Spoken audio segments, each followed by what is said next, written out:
ulang tatip yang udah dikirimkan sama teman-teman aku yang lain. Jadi di sini aku akan bacakan ulang. Mohon perhatiannya kepada para peserta. Jadi diharapkan tatip ini bisa untuk diikuti. Oke. Tata tertib diskusi kontra, edisi spesial Hari Buruh Omnibus Law, Jumat 1 April 2020, pukul 15.30 waktu Indonesia bagian Barat. Yang pertama, semua peserta hanya diperbolehkan menghidupkan kamera dan harus menonaktifkan mikrofon. Kedua, materi disampaikan terlebih dahulu, karena kemudian akan disusul dengan sesi tanya-jawab. Ketiga, tanya-jawab akan dibuka untuk 2 sesi. Nah, di sini aku mau jelasin akan ada 2 sesi. Sesi pertama itu, peserta dipersilahkan mengirim pertanyaan di kolom obrolan yang telah disediakan di Google Meet. Dengan catatan, pertanyaan boleh dikirim sejak awal diskusi dimulai. Yang kedua, moderator akan membacakan pertanyaan yang dipilih secara acak untuk kemudian dibahas oleh pemateri. Sesi kedua, peserta yang ingin menyampaikan pertanyaan ataupun pendapat secara langsung dapat mengirim pesan ingin menyampaikan pertanyaan lewat kolom obrolan di Google Meet. Kemudian, moderator akan memilih peserta secara acak dan mempersilahkan untuk menghidupkan mikrofon dan berdialog langsung dengan pemateri. Jadi intinya untuk yang sesi pertama, pada sesi tanya jawab nanti teman-teman bisa menuliskan pertanyaannya ketika pemateri sedang menyampaikan materinya. Misalnya ada misalnya pemateri udah nyampaikan materi ini dan teman-teman langsung terbesit sebuah pertanyaan, silakan teman-teman langsung tuliskan di kolom obrolan yang disediakan oleh Google Meet. Nanti dari teman-teman saya yang akan memilih pertanyaan mana yang akan dipilih dan saya akan bacakan pertanyaan tersebut. Kemudian pada sesi kedua, ketika beberapa pertanyaan yang disampaikan oleh teman-teman yang hadir di sini sebagai peserta bertanya, nanti akan saya pilih secara acak juga dengan yang lain untuk menghidupkan mikrofon. Jadi kalian bisa langsung interaksi dengan pematerinya. Oke, Bang Indra udah join ya. Terima kasih, Bang Indra. Selamat datang.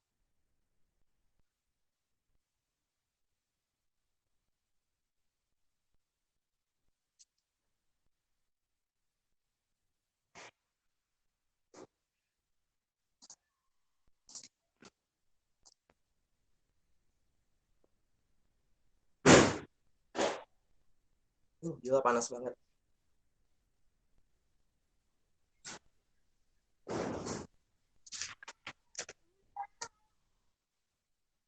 Oke, mungkin aku bisa eh, menyapa dulu ya kepada Bang Indra dengan Kak Resti. Halo, pemateri. Apa kabarnya nih?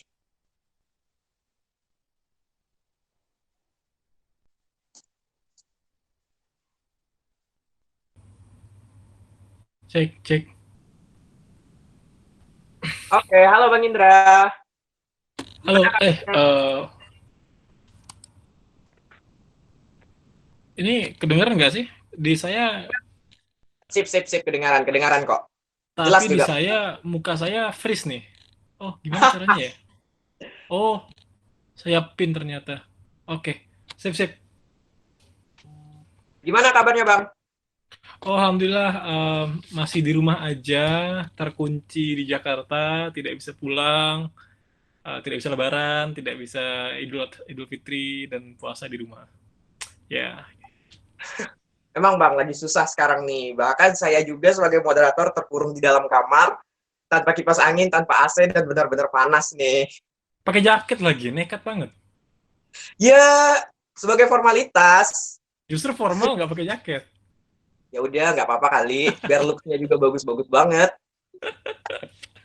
Oke, dari Bang Indra udah. Gimana sih dengan Kak Resti? Halo Kak Resti.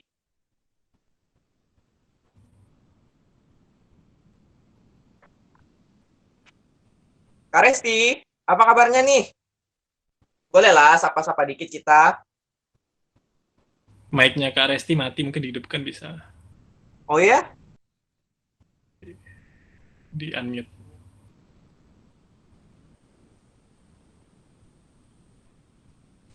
Halo, Kak Resti. Selamat sore.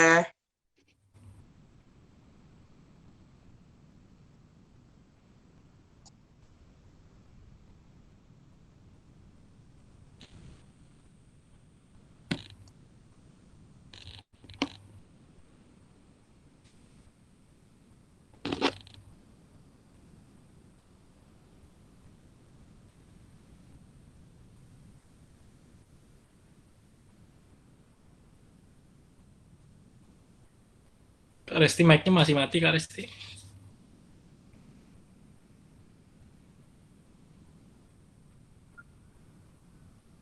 Oke, Kak Resti, mungkin boleh mic-nya bisa dihidupkan sebentar dulu.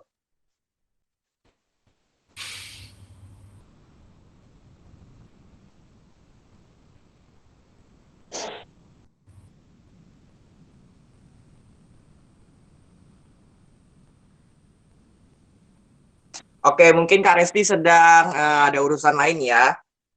Jadi, em, mungkin sebelum kita memulai diskusi ini, aku bisa eh, memperkenalkan sedikit pemateri kita pada hari ini. Jadi sebenarnya untuk diskusi kali ini, dari Lembaga Pers Mahasiswa sendiri itu sudah mengundang 2 pemateri yang tentunya eh, bisa dibilang untuk membahas materi mengenai Omnibus Law ini. Sebelumnya aku akan mengulang kalau tema, maksud saya subtema yang akan kita bahas pada hari ini itu kan tema besarnya Omnibus Law dengan subtema pemerintah salah diagnosis atau hanya kecemasan masyarakat. Nah, di sini pemateri yang sudah kami undang itu ada 2. Yang pertama itu Bang Indra, yang tadi sudah saya sapa pertama. Kemudian ada Kak Resti. Nah, Bang Indra ini dia merupakan Managing Director ID Next Leader. Dan juga ada Kak Resti yang merupakan penulis novel Bumi Ayu. Dan dia juga dulunya lulusan dari Lembaga Pers Mahasiswa Universitas Tanjung Pura. Oke. Nah, sebelumnya di sini aku mau menyampaikan kenapa sih kita pada hari ini membahas berdiskusi juga mengenai Omnibus Law ini. Seperti yang aku bilang di awal ya, Omnibus Law ini kan salah satu bahasan yang sepertinya cukup kompleks mengenai hukum di Indonesia, apalagi ini berkaitan langsung dengan tenaga kerja dan juga perekonomian Indonesia. Nah, buat kita-kita nih yang sekarang sudah berstatus mahasiswa, kita nih perlu tahu nih sebenarnya permasalahan-permasalahan seperti ini. Nah, sebenarnya Omnibus Law ini sendiri udah menimbulkan pro dan kontra di kalangan masyarakat.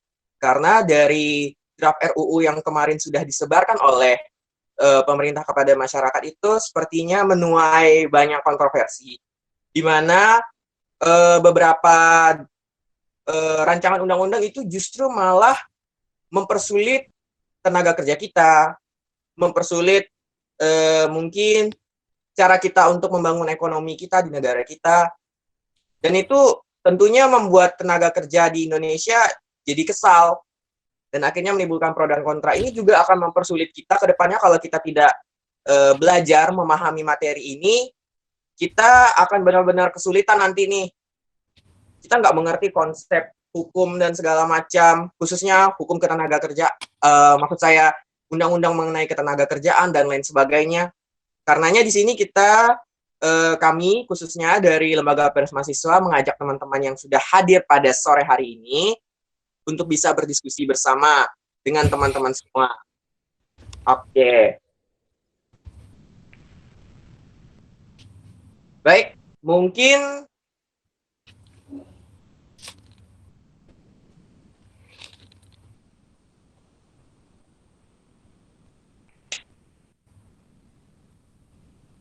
mungkin kita bisa langsung mulai aja ya.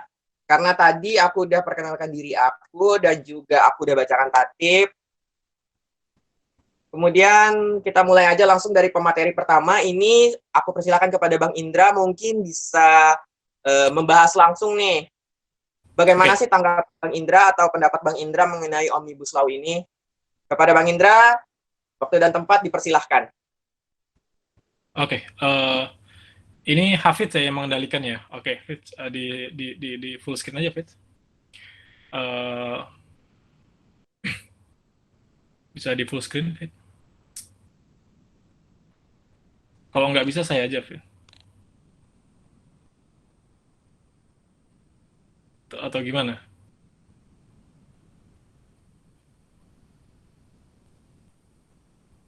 Oke.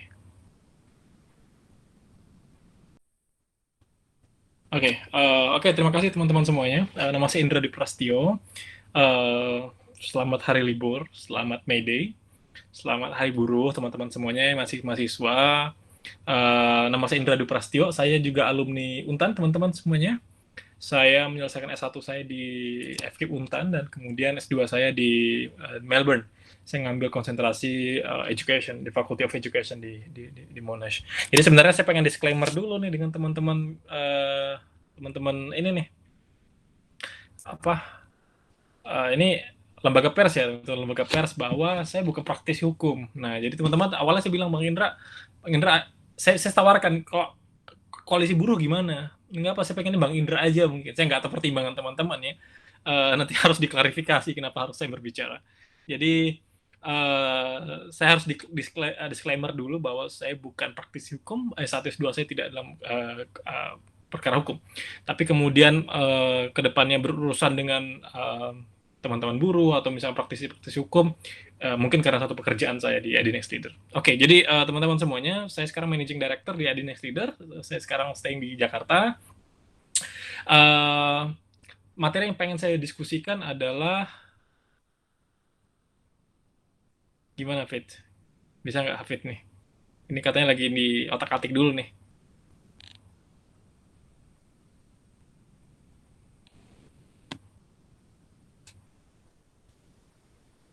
Jangan-jangan ada konspirasi lagi nih. Screen-nya nggak bisa dibagi nih.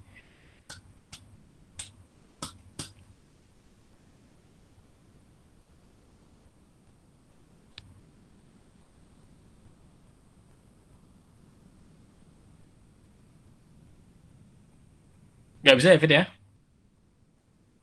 Oke. Good, oke.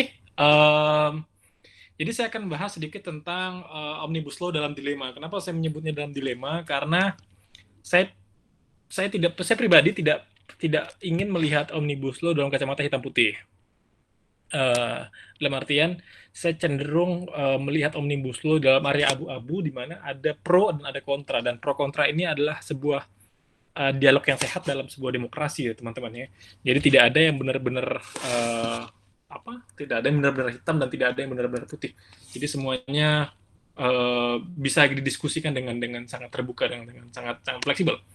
Nah, pertama yang akan saya diskusikan adalah next slide, Fit. Saya akan bahas mengapa Omnibus Law mendesak ya teman-teman semuanya. Jadi mungkin Kak Resti yang akan berdiskusi lebih lanjut kenapa kemudian Omnibus Law tidak mendesak. Tapi saya sedikit memberikan gambaran jadi cover both side mengapa Omnibus Law mendesak. Setidaknya ini untuk memberi gambaran mental picture kita bahwa sekali lagi saya sebutkan tidak hitam putih kita melihatnya, bahwa tidak semata-mata ini jelek dan buruk, tidak begitu menurut saya melihatnya. Tapi tentu ada hal-hal yang menurut saya perlu dikritisi, tentu ada hal-hal yang menurut saya perlu diapresiasi. Nah, next Bang Hafid, jadi saya pengen mengajak kita semua untuk melihat Bang Hafid next. No. Supposed to be no. Ya, teks ketiga Bang Hafid.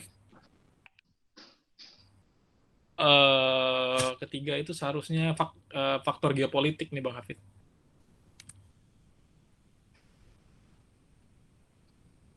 Ya, faktor geopolitik. Oke.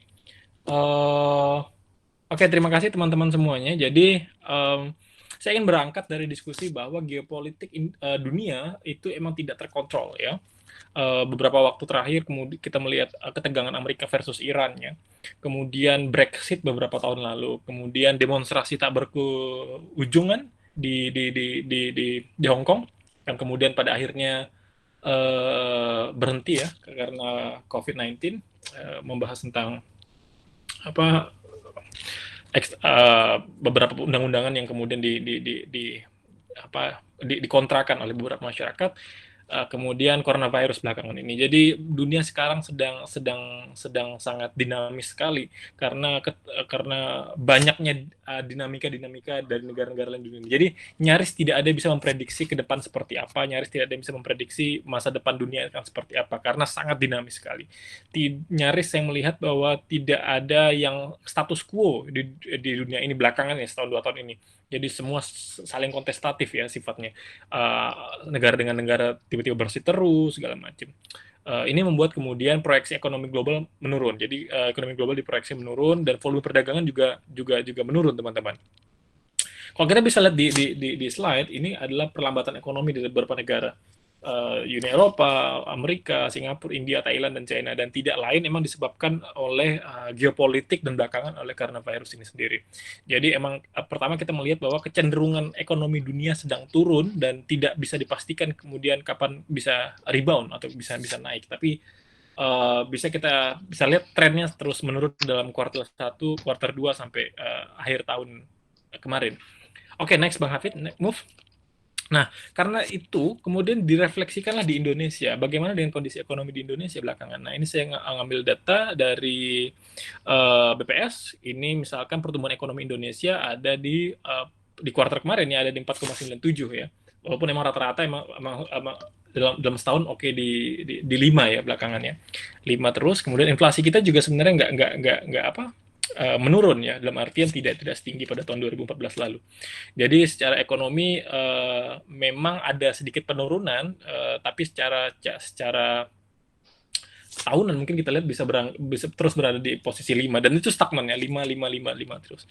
Nah, dengan demikian kemudian apa yang terjadi di Indonesia selanjutnya, dengan apa efek daripada ekonomi ini, bagaimana kita membacanya. Nah, sebelum kita masuk pada tersebut, saya pengen menunjukkan satu data bagaimana ruwetnya birokrasi di Indonesia untuk pembukaan lapangan pekerjaan, untuk investasi, untuk investasi di Indonesia. Misalkan Bang Hafid bisa next di slide selanjutnya, kita bisa lihat bagaimana 5 negara ASEAN menunjukkan data yang kemudian kita bisa berkaca, ternyata Indonesia ada di urutan kedua dari 5 negara ini untuk urusan investasi. Misalkan kita bisa lihat di global rank-nya, kita yang tertinggal dari Malaysia. Oke, Malaysia 2015, kita di urutan 73. Namun starting bisnisnya Indonesia tertinggal di 134 ya. Jadi kita ranking orang untuk memulai bisnis di Indonesia itu jauh di bawah Thailand misalkan. Oke, kemudian kita bisa juga lihat misalkan dealing with construction permit juga 112, kemudian paying tax-nya kita juga rendah 112. Artinya kecenderungan orang untuk membayar pajaknya juga jauh ya. Jadi kita bisa lihat di sini bahwa kita banyak tertinggal, misalnya registering property, jadi properti ingin daftarkan juga kita tertinggal jauh dari Malaysia. Kemudian protecting minority investor kita juga jauh dari Malaysia. Jadi ada investor asing dari kalangan minoritas kita juga tertinggal jauh dari Malaysia. Jadi secara overall kita tertinggal jauh dari Malaysia dan Thailand dan Vietnam. Dan kita di atas Filipina. Ini adalah kemudahan kita dalam berbisnis dan peringkat kemudahan investasi. Jadi ini mempengaruhi kemudian investasi di Indonesia yang kemudian nanti ditranslasikan dengan banyaknya jumlah pekerja di Indonesia gara-gara faktor ini. Next, Bang Hafiz. Kemudian kenapa Omnibus Law disuarakan? Nah, dari apa yang saya tahu dan apa yang saya baca, pertama karena tadi birokrasinya ruwet karena ada banyaknya peraturan perundang-undangan, ya kan? Nah, Omnibus Law dimaksudkan untuk menghapus tumpang tindih tersebut, satu. Oke. Kemudian Omnibus Law ditujukan untuk mengefisiensikan jika ada yang harus dicabut atau yang harus dirubah dari peraturan perundang-undangan. Itu juga dimungkinkan. Kemudian yang ketiga adalah menghapus ego sektoral. Ego sektoral misalkan adalah karena peraturan itu berlapis teman-teman ya, dari pusat kemudian provinsi ke daerah juga ada peraturan desa juga ada peraturan camat dan segala macam. Peraturan itu berlapis sehingga ke bawah dan kadang ada ego sektoral. Nah, ego sektoral ini yang pada beberapa kasus dimainkan oleh beberapa oknum untuk melakukan korupsi ya, tindakan-tindakan korupsi. Jadi misalkan untuk membuat perizinan di sebuah daerah harus menyogok misalkan baik kepala daerahnya atau pada level-level terkecil di daerah tersebut.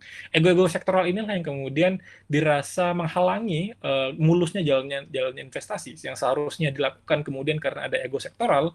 eh, apa namanya, investasi semakin rumit karena ada peluang terjadinya korupsi di sana, ada peluang terjadinya pemerasan untuk membuka sebuah bisnis atau industri di sebuah wilayah. Uh, Kemudian itulah kenapa alasan omnibus law dilakukan. Setidaknya ada 3 poin ini yang saya tangkap secara clear. Yang ketiga, yang selanjutnya Bang Hafid bisa next. Nah, apa dampaknya kemudian? Karena saya melihat Indonesia itu sedang berproses untuk menambah atau meningkatkan income dari masyarakat Indonesia itu sendiri. Jadi ada sebuah formula di mana Indonesia harus keluar dari jebakan middle income trap itu di tahun 2045. Artinya Indonesia jika masih seperti ini sampai 2045, maka Indonesia akan menjadi negara berkembang dengan middle income trap yang diprediksi nggak tahu sampai kapan. Jadi pertaruhan waktunya sebenarnya tahun 2045. Nah, untuk menuju pada upper income trap, maka pertumbuhan investasi harus mencapai 7%. Nah, ini tantangannya sebenarnya yang saya lihat pemerintah lagi betul-betul galakan bagaimana caranya agar pertumbuhan itu cepat naik menjadi 7% di tahun 2045. Karena kalau tidak kita akan selamanya menjadi negara dengan middle income trap. Jadi middle income trap itu misalkan ya gaji misalnya di bawah 10 juta, di 5 juta, 4 juta, 3 juta masih ada. Tapi kalau negara upper income trap bisa jadi gajinya bisa di atas 10 juta, 20 juta dan itu standar. Ya, Indonesia pengen menuju ke sana misalkan ketika sederhananya misalkan ketika saya di studi di Australia misalkan UMR Australia itu sekitar 2.500 dolar ya, atau sekitar 20-an juta lah, 20 sampai 25 juta itu UMR. Artinya mau kerja apapun, maka UMR-nya sekitar segitu. Nah, Indonesia berharap mencapai titik itu pada akhirnya. Tapi itu proses yang panjang dan butuh akselerasi dari berbagai pihak. Nah, selanjutnya Bang Hafid, saya pengen menunjukkan salah satu slide juga. Selanjutnya next. Nah, ini adalah kemampuan investasi dalam menciptakan lapangan pekerjaan, teman-teman. Ini data yang saya lihat dari BPS dan BKPM. Jadi kalau bisa dilihat di sini, semakin tahun sebenarnya di Indonesia investasi kita meningkat, tapi kemudian lapangan kerja juga semakin turun, ya kan? Tentu banyak faktor yang melandasi ya teman-teman ya. Tentu banyak faktor yang melandasi, tapi kita bisa lihat bahwa trennya terus menurun minimal di tahun 2018 sampai ke 2019. Yang awalnya mungkin di tahun 2016 bisa mencapai angka 434, kemudian sekarang mencapai angka 212. Jadi ada penurunan yang lumayan konstan walaupun emang terjadi fluktuatif ya, naik turun, tapi ada penurunan yang cukup konstan di sini. Nah, ini jadi PR juga bersama bagaimana ceritanya bahwa kemampuan investasinya meningkat tapi kemudian lapangan kerja semakin lemah. Nah, itu kan PR selanjutnya, maka kemudian mungkin adanya pelatihan seperti kartu prakerja segala macam, walaupun banyak kritik, tapi saya yakin niatannya adalah untuk agar masyarakat siap kerja kita itu memiliki kualifikasi yang tinggi, yang pada akhirnya ketika investasi itu tersebut meningkat, mereka akan secara otomatis terserap. Jadi kalau kita bisa melihat tren ini, jumlah angkatan kerja kita, lapangan pekerjaannya semakin turun. Nah, dari sini sebenarnya kita bisa melihat kenapa kemudian Omnibus Law ini digalakkan, bahwa pemerintah pengen menggenjot investasi agar makin terbuka peluang lapangan pekerjaan. Kedua, pada saat yang bersamaan masyarakat Indonesia dilatih agar upskilling, bisa menguasai skill yang lebih advance, dan pada akhirnya bisa menyerap lebih banyak masyarakat untuk bekerja. Nah, dan metode-metode yang tadi saya sampaikan adalah pertama mengeluarkan omnibus, yaitu adalah payung ya, umbrella law. Jadi payung yang ibaratnya sapu jagat ya, saya melihatnya. Jadi agar investasi cepat tidak birokratis yang terlalu lama, ya kan? Kemudian ego sektoral di berbagai lapisan bawah itu bisa dihapuskan. Kemudian menutup ruang-ruang korupsi di peluang-peluang korupsi di apa lapisan bawah ya. Jadi dibuatlah omnibus law ini agar investasi bisa jauh lebih cepat. Tapi kemudian ini juga tidak tanpa kritik. Bisa di next slide Bang Hafid. Kritik-kritik ini juga bisa kita lihat secara substantif. Pertama, kalau teman-teman udah membaca apa draft, pertama naskah akademik deh. Naskah akademiknya itu ada sekitar 2 ribuan lembar. Kemudian RU-nya sendiri ada sekitar 1.200 lembar. Kritik ini yang kemudian pertama dinilai sebagai sistem borongan. Karena khawatirnya banyak detail-detail kecil yang sebenarnya substansial tapi karena dianggap kecil dan remeh tidak dibahas gitu loh. Ini kelemahan dari sistem borongan saya lihatnya karena pengen digolkan dalam satu RUU yang gede gitu ya. Maka fokus kita selama ini mungkin pada upah buruh gitu ya, pada hal-hal ketenaga kerjaan, tapi sebenarnya ada banyak klaster lainnya yang juga terlibat dan setiap klaster memiliki pasal yang juga banyak gitu. Jadi dan ini kalau saya tidak salah diminta oleh Pak Presiden untuk kemudian diselesaikan dalam waktu 100 hari, ya kan 3 bulan. Dan saya agak pesimis dengan ini. Apakah kemudian anggota dewan kita mampu menyelesaikan itu dalam jangka waktu yang cepat atau jangan-jangan kemudian tidak begitu cermat. Nah, kekhawatiran saya adalah ketika ini tembus dengan tidak begitu cermat, mungkin pasal-pasal besar bisa diantisipasi, tapi pasti akan ada pasal-pasal kecil yang kemudian dikhawatirkan lolos. Misalkan kemarin ada salah satu pasal tentang bagaimana peraturan pemerintah bisa mengganti UU waktu itu. Dan itu juga sempat dikritik. Nyaris tidak terbaca, tapi kemudian terbaca oleh salah satu media dan kemudian dikritik dan pada akhirnya pemerintah bilang itu typo ya, salah tulis. Padahal seharusnya secara logika tidak bisa peraturan pemerintah merevisi undang-undang karena undang-undang dibuat secara kolektif antara pemerintah dan DPR, sedangkan peraturan pemerintah dibuat oleh pemerintah. Dan itu ada di Omnibus Law. Artinya apa? Dikhawatirkan ada banyak sekali hal-hal kecil yang mungkin disengaja, yang mungkin juga tidak disengaja, yang bisa menjadi celah untuk berbagai akrobat-akrobat politik, akrobat ekonomi ke depannya. Kedua, karena ini sifatnya omnibus atau umbrella, dikhawatirkan ada potensi otoriter. Potensi ini sebenarnya seperti dua mata koin ya. Ketika saya menyebut kata potensi, maka sebenarnya bisa iya, bisa tidak. Tapi kekhawatiran untuk iya itu juga ada gitu ya. Karena payung hukum ini akan dikendalikan oleh pusat ya, maka tidak ada atau sedikit mungkin kiranya ruang-ruang dialog terbuka dari lapisan bawah karena sifatnya top down ya, sifatnya top down dari atas ke bawah. Jadi jika ada investasi di satu daerah, maka kecil terjadinya peluang dialog dari daerah-daerah tersebut ke pusat karena ini sifatnya top down. Jadi saya melihat ada potensi otoriter walaupun pada saat yang bersamaan jika dipegang dengan sangat baik, ini justru terjadi kebalikannya. Ketika di daerah itu banyak misalkan oknum-oknum yang korupsi, yang pusat bisa langsung memangkas itu. Jadi misalkan teman-teman ingin membuka perusahaan misalkan di sebuah daerah, kemudian banyak korupsi daerah berlapis, semua orang meminta uang misalkan pusat bisa langsung memangkas itu. Artinya you tidak perlu dengar ini, you cukup pegang surat ini dan you bisa jalan. Sederhana seperti itu. Jadi ini seperti dua mata koin atau jadi bisa membunuh satu sisi tapi juga bisa menyelamatkan. Yang ketiga, yang saya ingin katakan bahwa memang paradigma sekarang yang terbangun adalah untuk membuka lapangan pekerjaan itu dibutuhkan investasi. Jadi ada paradigma yang berpikir bahwa semakin tinggi investasi, semakin tinggi tingkat penyerapan tenaga kerja. Itu juga tidak salah. Dalam artian kalau investasinya rendah, tentu penerimaan angkatan kerja tidak banyak. Tapi yang saya ingin juga katakan bahwa sebenarnya misalkan mengutip pada data Transparansi Internasional bahwa korupsi juga salah satu bentuk efektivitas dari investasi. Jadi banyaknya investasi ke Indonesia tidak selamanya didukung karena misalkan pekerja Indonesia biayanya murah sehingga investor mau. Tidak selamanya seperti itu.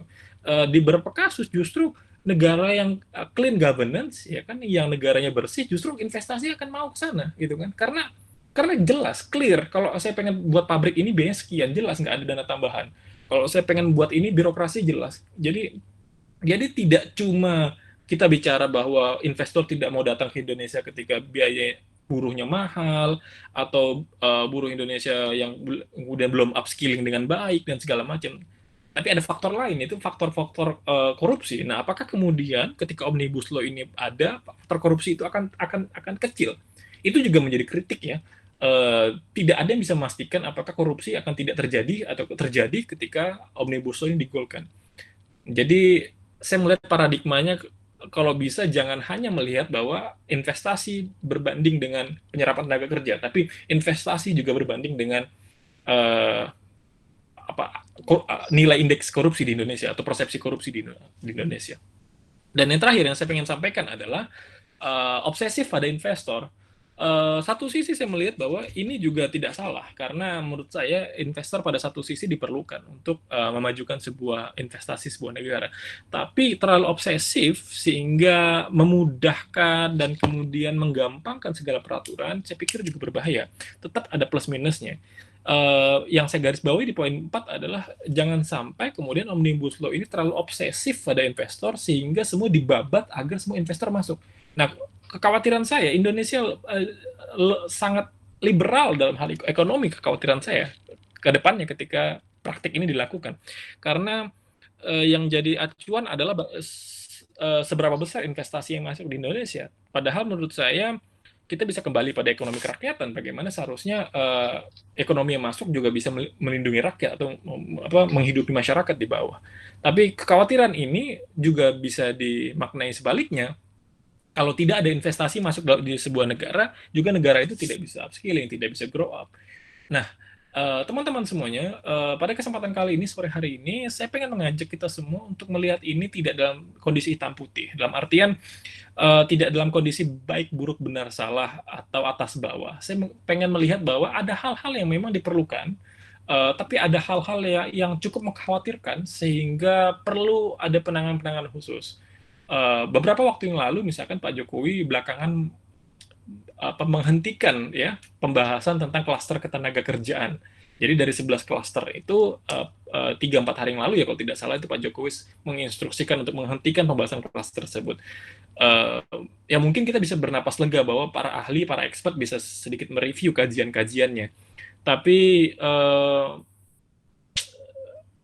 itu menjadi tanda bahwa sebenarnya masyarakat bergejolak di bawah. Ya kan, dan suara-suara itu ditangkap dengan baik oleh pemerintah sehingga pembahasan tentang klaster ketenagakerjaan ditunda, artinya pemerintah masih pengen terus mendengar aspirasi masyarakat dan segala macam. Nah, mungkin itu yang pengen saya sampaikan, Mas Moderator atau Bang Moderator, bahwa tentu tidak bisa dilihat ini sebagai sarana yang hitam putih, tentu harus dilihat dari wacana yang abu-abu, dan karena ini abu-abu maka ruang diskusi itu terbentuk, ruang dialog dan dialektika itu bisa terbentuk. Saya pikir itu saja materinya, Bang Hafiz. Mungkin bisa dikembalikan ke moderator. Terima kasih. Oke, itu tadi penyampaian materi dari Bang Indra ya. Jadi memang benar untuk draft ini sendiri memang masih abu-abu ya, dan ada beberapa hal yang di sini yang bisa saya simpulkan ya. Selain karena adanya faktor geopolitik, dari ketegangan Amerika dengan Iran, kemudian Brexit, juga demonstrasi di Hong Kong, kita juga sekarang sedang mengalami yang namanya permasalahan pandemi COVID-19. Sehingga ini juga benar-benar memang bagi pemerintah kayak kita perlu sekali untuk mendesak pembahasan dan pengesahan dari Omnibus Law ini. Namun masyarakat sendiri juga masih perlu suatu kejelasan agar RUU ini bisa jelas mana sih yang benarnya gitu loh, dan juga kan agar bisa saling tidak bergejolak gitu kan, bisa saling agar tercapai suatu keserasian agar masyarakat dan pemerintah juga bisa saling selaras. Kita perlu yang namanya pembahasan yang benar-benar tepat untuk suatu rancangan undang-undang, karena Omnibus Law ini sendiri bisa dibilang satu payung untuk undang-undang lainnya, sehingga memang benar-benar tidak bisa sembarangan untuk membuat undang-undang ini. Oke. Ya, itu tadi penyampaian dari Bang Indra ya. Terima kasih Bang Indra atas materinya. Dan di sini juga kami ingin memperjelas lagi ya, kalau sebenarnya Bang Indra di sini kan sudah menyampaikan materi atau isu berdasarkan isu secara cover both side ya. Jadi baik dari sisi pro dan kontranya seperti itu. Dan juga kan di sini kita sebagai kaum muda harus bisa belajar gitu kan. Nah, kalau itu tadi dari perspektif cover both side-nya, kita juga pengen dengar nih bagaimana sih penyampaian materi dari Kak Resti. Nah, kalau Kak Resti ini kan akan membahas mengenai aturan-aturan pasal-pasalnya ya Kak Resti ya. Mungkin dari Kak Resti bisa aku persilahkan untuk berbicara dan menyampaikan materinya mungkin langsung. Halo, selamat sore. Suara aku kedengaran nggak, Hafiz? Kecil. Aduh, tunggu. Kedengaran nggak? Kecil ya? Kedengaran Tapi nggak? kedengaran tapi kecil. Oke, gimana? Tes. Oke, Udah, langsung aja nih? Kak. Oke, selamat sore teman-teman. Mohon maaf tadi ada kesalahan teknis sedikit, jadinya harus menunggu. Sebenarnya saya mau mengucapkan terima kasih yang sebesar-besarnya kepada teman-teman di LPM Mimbar Untan karena sudah memberikan saya kesempatan untuk bergabung di diskusi ini. Saya senang sekali karena tahun ini kita tidak bisa merayakan Hari Buruh di jalan gitu. Enggak sih. Jadi maksudnya diskusi online ini sebenarnya sangat-sangat diperlukan gitu. Oke, tadi Hafiz sudah bilang kalau saya akan di diskusi ini saya akan memberikan beberapa perspektif sih. Sebelumnya tadi udah dijelaskan juga dari si Hafiz, aktivitas saya sekarang saya menulis untuk beberapa lembaga, masih menulis cerita juga, dan dulunya saya sempat pernah belajar di Fakultas Hukum Universitas Tanjung Pura dan juga di Mimbar Untan. Nah, pada kesempatan sore hari ini saya akan memberikan beberapa perspektif yang mungkin bisa memantik kita untuk berdiskusi lebih lanjut tentang Omnibus Law ini. Yang pertama mungkin dari perspektif hukum, sedikit dari perspektif hukum. Kalau kita lihat lagi, kalau kita tarik ke belakang, itu sejak tahun 2019 kita sudah dihebohkan dengan berbagai rancangan peraturan perundang-undangan di Indonesia. Mungkin kita bisa mulai dari rancangan peraturan perundang-undangan RKUHP yang menimbulkan gejolak yang cukup besar juga di masyarakat. Lalu kita bisa mulai lagi ke revisi Undang-Undang KPK, dan di awal tahun kita kemudian dikenalkan dengan konsep baru yang sebelumnya tidak pernah atau jarang sekali kita dengar, yang namanya Omnibus Law gitu. Sebenarnya apa sih Omnibus Law itu? Jadi mungkin teman-teman juga udah mencari tahu, sebenarnya secara sederhana Omnibus Law itu adalah suatu undang-undang baru yang dibuat untuk menggantikan lebih dari satu regulasi yang sudah ada sebelumnya gitu. Jadi konsepnya itu bisa saja dengan menggantikan beberapa pasal yang ada di regulasi itu, namun juga bisa mengganti seluruh regulasi itu, mencabut seluruh isinya gitu. Jadi intinya adalah undang-undang yang digabungkan kemudian dibentuk menjadi satu regulasi baru, dan biasanya itu menyasar satu isu yang besar gitu. Nah, kemudian Omnibus Law ini biasanya digunakan di negara-negara yang menganut atau mengadopsi sistem common law seperti Amerika Serikat. Tujuannya itu untuk menyederhanakan peraturan perundang-undangan. Sebab negara yang menganut sistem common law itu mereka tidak mengenal kodifikasi, dan ya undang-undang bukanlah sumber tertinggi dari hukum mereka, tapi jurisprudensi. Nah, sementara itu Indonesia kita sendiri sebenarnya kita menganut sistem hukum civil law yang dimana undang-undang adalah sumber hukum tertinggi gitu. Jadi kita mungkin perlu bertanya, kalau Omnibus Law diterapkan di negara yang menganut sistem civil law, apa yang akan terjadi? Maka undang-undang tersebut akan menjadi undang-undang superpower. Karena kita menganut sistem civil law dan undang-undang merupakan sumber hukum tertinggi dari negara kita gitu kan. Nah, kemudian kita bertanya lagi sih, kita perlu untuk mempertanyakan lagi untuk apa dan siapa kekuatan super itu digunakan gitu ya teman-teman. Nah, lalu selanjutnya, bisakah Indonesia yang menganut sistem hukum civil law tadi menerapkan Omnibus Law? Sebenarnya undang-undang hasil Omnibus Law itu bisa mengarah sebagai undang-undang payung, karena tadi sifatnya adalah mengatur secara menyeluruh dan kemudian mempunyai kekuatan terhadap aturan yang lain gitu kan. Namun lagi-lagi ternyata di Indonesia kita tidak menganut undang-undang payung, karena posisi undang-undang adalah sama di hadapan hukum gitu. Sehingga secara teori perundang-undangan, apabila ingin dijadikan undang-undang payung, maka Indonesia harus memberikan legitimasi tersebut ke dalam peraturan perundang-undangan yang ada di Indonesia. Sebut saja Undang-Undang Nomor 12 Tahun 2011 tentang pembentukan peraturan perundang-undangan yang juga sudah diperbarui menjadi Undang-Undang Nomor 15 Tahun 2019. Nah, bahkan nih beberapa pakar hukum, sebut saja Arif Maulana, direktur dari LBH Jakarta, beliau sendiri mengatakan bahwa sebenarnya Omnibus Law itu tidak ada dasar hukumnya di Indonesia gitu. Kenapa bisa konsep ini dibentuk gitu kan, itu kita perlu mengkritisi lagi dari aspek teknis hukumnya gitu teman-teman. Lalu kenapa sih bisa muncul Omnibus Law? Itu kan tadi udah dijelaskan juga sama Bang Indra kalau ada beberapa tujuan yang ingin dengan harapannya dengan ada Omnibus Law ini bisa merampingkan regulasi, menyederhanakan peraturan, kemudian mengatasi tumpang tindihnya regulasi, dan banyak hal lain gitu yang dimana orientasinya adalah pada percepatan investasi gitu kan. Tadi teman-teman sudah mendengarkan dengan sangat clear menurut saya penjelasan dari Bang Indra. Namun kita perlu mengkritisi lagi sih, tujuan itu gitu. Efektifkah gitu kan, kalau memang tujuannya untuk menyederhanakan aturan-aturan, apakah itu sudah efektif? Yang pertama, yang perlu catatan-catatan yang mungkin perlu kita perhatikan bersama adalah satu, penyusunan Omnibus Law itu memerlukan biaya yang mahal. Karena apa? Karena tadi tidak sederhana gitu kan. Karena substansinya yang melibatkan multisektor dan memang disiapkan untuk super power gitu, untuk satu undang-undang yang bisa mengcover banyak hal gitu. Yang jelas saja penyusunan Omnibus Law itu membutuhkan biaya yang sangat mahal gitu. Mungkin analoginya seperti ini. Selain mahal juga dia sangat rigid gitu. Sangat membutuhkan energi yang besar, karena tadi bayangin aja untuk di RUU Cilaka saja, Cipta Lapangan Kerja itu akan merevisi 70-an lebih undang-undang dan sekian ribu pasal gitu kan. Teman-teman bisa bayangin sih berapa banyak energi yang harus terkuras untuk hal itu gitu. Mungkin analoginya seperti ini.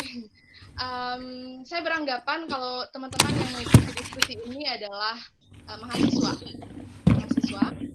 Dan saya juga beranggapan bahwa teman-teman sangat akrab dengan proses yang ada di lembaga-lembaga, di organisasi.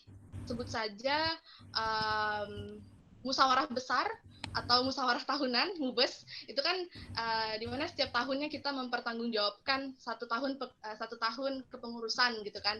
Nah di situ kan ada yang namanya di dalam proses itu ada yang namanya kita kayak menyusun atau merevisi ulang anggaran dasar dan anggaran rumah tangga gitu kan. Nah teman-teman bisa rasakan sendiri bagaimana lelahnya gitu kan, waktu yang dibutuhkan, energi sebesar apa yang dibutuhkan hanya untuk merevisi peraturan sekelas ADART gitu kan. Nah bayangin kalau misalnya ini kita lakukan untuk membuat naskah akademik yang harus menyeragamkan atau menyederhanakan dari 70-an undang-undang dan sekian ribu pasal gitu kan. Nah ini bisa kita tanyakan lagi gitu, berapa banyak energi yang harus dibutuhkan gitu kan, berapa banyak waktu yang harus diperlukan. Seperti itu. Nah kemudian catatan yang harus kita sama-sama kritisi selanjutnya adalah jika memang tadi tujuan dari pemerintah adalah ingin mensinkronkan aturan, ingin menyederhanakan peraturan, birokrasi yang terlalu berbelit-belit, nah maka seharusnya RUU Omnibus Law ini harus dilandasi dengan kajian akademis yang benar-benar akurat dan dapat dipertanggungjawabkan gitu kan. Seperti kayak misalnya masa celah-celah kecil yang Bang Indra sebutkan tadi, seperti undang-undang bisa diganti dengan PP, itu kan udah sangat-sangat ngeyel gitu, itu udah sangat melanggar peraturan perundang-undangan gitu kan, di mana peraturan perundang-undangan yang lebih tinggi itu tidak bisa digantikan oleh peraturan yang lebih rendah di bawahnya gitu kan. Nah itu sih yang harus kita kritisi bersama dari tujuan pemerintah untuk proses-prosesnya gitu, maksud saya. Proses ini sangat rumit dan mungkin kita bisa men-tracking ulang sudah sejak kapan pemerintah merancangkan naskah akademik dan RUU ini gitu kan. Apakah sudah melibatkan semua pihak atau mereka sibuk sendiri gitu. Nah, kemudian teman-teman yang perlu kita ketahui bersama juga, ternyata RUU Omnibus Law ini yang sudah masuk ke prolegnas itu ada 4 RUU. Jadi selain rancangan Undang-Undang Cipta Lapangan Kerja juga ada RUU UMKM, RUU Perpajakan, dan RUU Ibu Kota Negara. Dan yang akan banyak kita bicarakan hari ini adalah RUU Cilaka.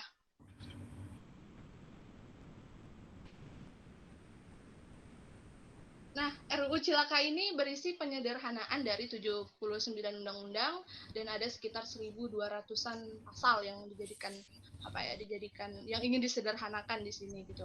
Lalu saya akan meng-highlight dari perspektif lingkungan karena ada salah satu undang-undang yang direvisi di sini, yaitu Undang-Undang Nomor 32 Tahun 2009 tentang perlindungan dan pengelolaan lingkungan hidup. Ya, jadi itu Undang UU PPLH tahun nomor 32 tahun 2009 itu menjadi salah satu undang-undang yang akan direvisi dan dimasukkan ke dalam Undang-Undang Sapu Jagat ini, teman-teman. Jadi apa yang ingin saya highlight di sini, teman-teman bisa cari sendiri, udah banyak sekali di internet gitu yang melakukan kajian-kajian terhadap kajian-kajian dari perspektif lingkungan gitu kan, tentang Omnibus Law ini. Cuman saya ingin memberikan poin-poin dari guru besar kehutanan, Fakultas Kehutanan IPB. Dia memberikan ada 10 poin penting yang dikritisinya terkait revisi Undang-Undang UU PPLH menjadi Omnibus Law RUU Cilaka itu. Dan salah satunya ada tentang izin, AMDAL, terus kemudian tentang pengelolaan limbah, kemudian tentang sanksi pidana, banyak banget gitu. Dan ini tidak akan cukup untuk kita bahas di ruang yang terbatas ini. Cuman di kesempatan ini saya ingin meng-highlight satu hal gitu, tentang AMDAL, teman-teman. Jadi di dalam RUU PPLH sebelumnya ada yang namanya izin lingkungan gitu. Jadi sebelum suatu perusahaan mendapatkan izin usaha, dia harus punya yang namanya izin lingkungan gitu kan. Dan untuk mendapatkan izin lingkungan ini terlebih dahulu mereka harus punya AMDAL, analisis mengenai dampak lingkungan. Jadi syaratnya adalah untuk mendapatkan izin lingkungan mereka harus punya AMDAL terlebih dahulu gitu kan. Namun di dalam RUU Cilaka ini izin lingkungan kemudian diubah menjadi bagian dari izin usaha. Dan AMDAL yang menjadi syarat utama tadi kemudian statusnya hanya bersifat sebagai prasyarat dan statusnya hanya sebagai faktor yang dipertimbangkan gitu. Indikasi lainnya yang membuat ironis dari perspektif lingkungan adalah dihapuskannya komisi AMDAL gitu. Jadi nggak ada lagi tuh komisi AMDAL yang dimana sebelumnya mereka bertugas untuk mengecek rancangan analisis dampak lingkungan tadi sebelum perusahaan masuk ke suatu daerah gitu kan. Sebelum mereka mendapatkan izin usaha, mereka harus wajib untuk melakukan pengecekan terhadap AMDAL-nya. Nah, ketika Omnibus Law RUU Cilaka nantinya disahkan dan pasal ini tidak direvisi, maka yang akan terjadi adalah semakin mudah izin itu semakin mudah dengan tidak mempertimbangkan dampak-dampak lingkungan yang ada gitu. Mungkin untuk lebih sesederhananya seperti ini, teman-teman. Saya menulis sebuah karya yang pendekatannya adalah perspektif lingkungan. Karya saya itu tentang ekspansi perkebunan kelapa sawit di sebuah daerah. Saya melakukan riset literatur dengan pendekatan jurnalistik pada waktu itu, dan di situ AMDAL itu menjadi menjadi salah satu senjata yang masih bisa digunakan oleh masyarakat gitu ya, katakanlah masyarakat untuk bisa menolak perusahaan masuk ke daerahnya gitu dengan landasan-landasan bahwa tidak mempertimbangkan faktor-faktor lingkungan yang akan terdampak kepada mereka gitu ya. Dan ketika dalam UU PPLH sendiri yang sudah mengatur AMDAL, ini ada aturannya nih teman-teman, tapi ada aturannya, ada banyak sekali perusahaan yang kemudian masih bisa mangkir, masih bisa berdalih dan sebagainya gitu. Banyak sekali kasus-kasus AMDAL yang kemudian masyarakat tuh kalah gitu. Ini ada aturannya gitu.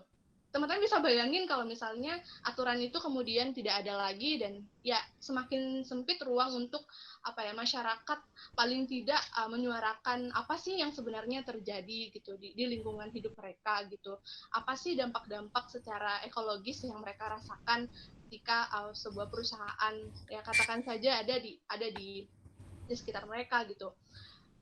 Dan contoh-contoh seperti ini bisa teman-teman cari sendiri, banyak sekali film-film dokumenter yang sudah mendokumentasikan hal itu gitu. Watchdog dengan Dandi Laksono salah satunya, seksi killer yang sangat membuat heboh pada tahun lalu, itu bisa salah satu jadi pertimbangan teman-teman untuk ikut memperhatikan dan mengkritisi perubahan UU PPLH ini di RUU Cilaka gitu. Lalu kemudian ada satu pasal lagi yang menurut saya ini sangat kontekstual dengan kondisi kita di Pontianak gitu. Jadi setiap tahunnya kan kita selalu repot, selalu marah-marah, kemarahan yang berulang gitu. Ketika kabut asap kembali lagi menghantam kita gitu kan.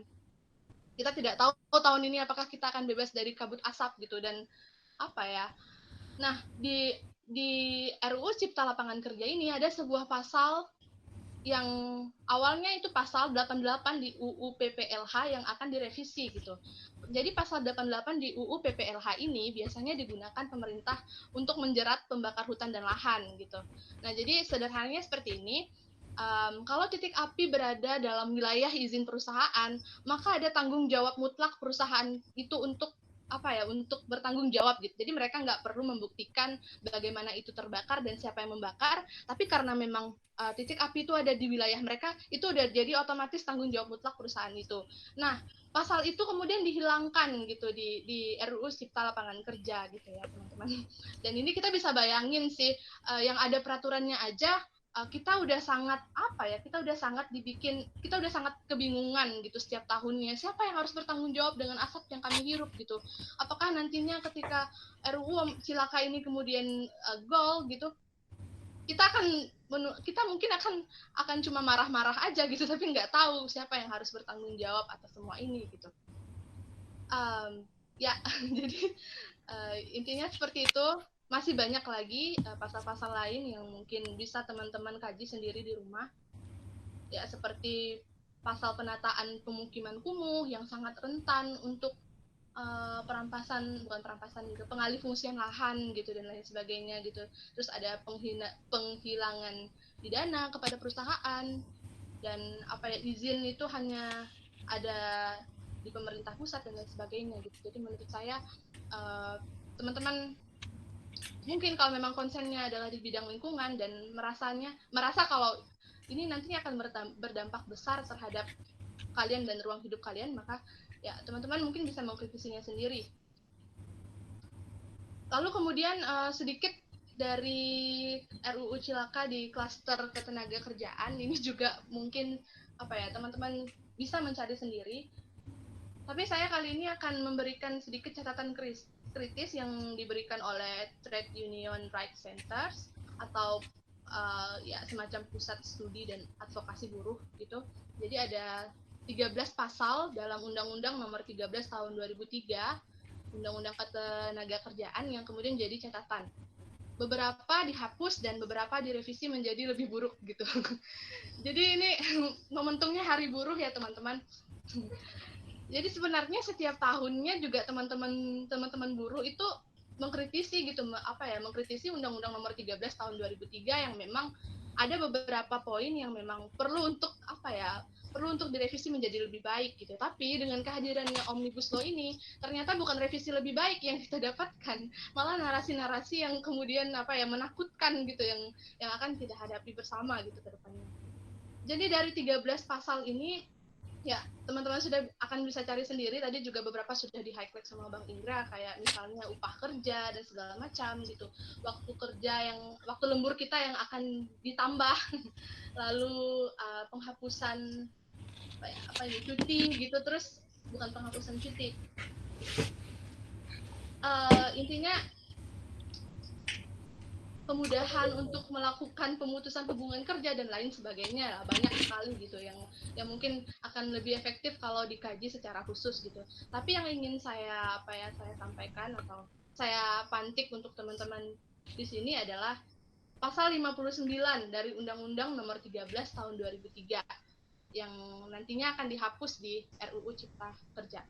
Bunyinya seperti ini, jenis dan sifat pekerjaan yang dapat dibuat dengan jenis perjanjian kerja waktu tertentu dan batasan maksimum bagi pekerja untuk dipekerjakan dengan status kontrak. Dan setelah itu harus diangkat sebagai pekerja tetap. Jadi intinya pasal ini menekankan bahwa pekerja kontrak itu akan diangkat menjadi pekerja tetap gitu kan dengan syarat-syarat tertentu. Namun pasal ini dihapus di RUU Cipta Kerja. Gitu. Maka yang terjadi adalah nantinya akan susah sekali untuk kita pekerja-pekerja kontrak itu akan susah sekali gitu untuk bisa diangkat menjadi pekerja tetap. Nah, apa yang akan terjadi? Kalau teman-teman tahu ada yang namanya serikat sindikasi. Apa itu serikat sindikasi? Panjang sekali ini. Serikat sindikasi itu ya bisa teman-teman cari di Instagram. Intinya mereka serikat pekerja media dan industri kreatif untuk demokrasi ya, intinya seperti itu. Jadi mereka kemarin baru saja merilis hasil survei terkait pekerja-pekerja kreatif atau sebut saja mungkin pekerja lepas gitu, pekerja seni juga termasuk di dalamnya. Intinya pekerja-pekerja yang masuk ke dalam serikat mereka terdampak COVID-19 gitu. Mereka baru habis merilis survei dan dari hasil survei itu bisa dilihat bahwa pekerja-pekerja kita sangat rentan gitu, sangat rentan dan kerentanan itu bisa kita lihat dengan jelas di masa krisis ini gitu ya, bisa dibilang ini krisis pandemi 19 ini, COVID-19 ini bisa dilihat sebagai apa sih nyebutnya? Ya, kalau misalnya RUU Cipta Kerja ini kemudian disahkan dengan tidak diperbaikinya pasal-pasal ini gitu, dari klaster ketenagakerjaan ini, maka gambarannya adalah seperti ini gitu, seperti kondisi kita saat ini, di mana banyak sekali pekerja-pekerja yang kemudian di PHK, karena tadi posisinya kontrak dan kan kontrak itu sangat-sangat rentan teman-teman. Lalu kemudian kita juga menghadapi model pekerjaan baru yang sangat bebas gitu. Teman-teman mungkin sangat akrab dengan yang namanya freelancer dan segala macam gitu kan, pekerja lepas. Dan survei yang dilakukan sindikasi itu menunjukkan gitu bahwa tidak adanya perlindungan terhadap pekerja dalam momen-momen krisis seperti ini gitu. Dan itulah salah satu gambaran yang akan terjadi kalau misalnya RUU Cipta Lapangan Kerja ini kemudian disahkan dengan tidak ada perbaikan-perbaikan pada hal-hal yang sudah menjadi catatan kita tadi, teman-teman. Lalu kemudian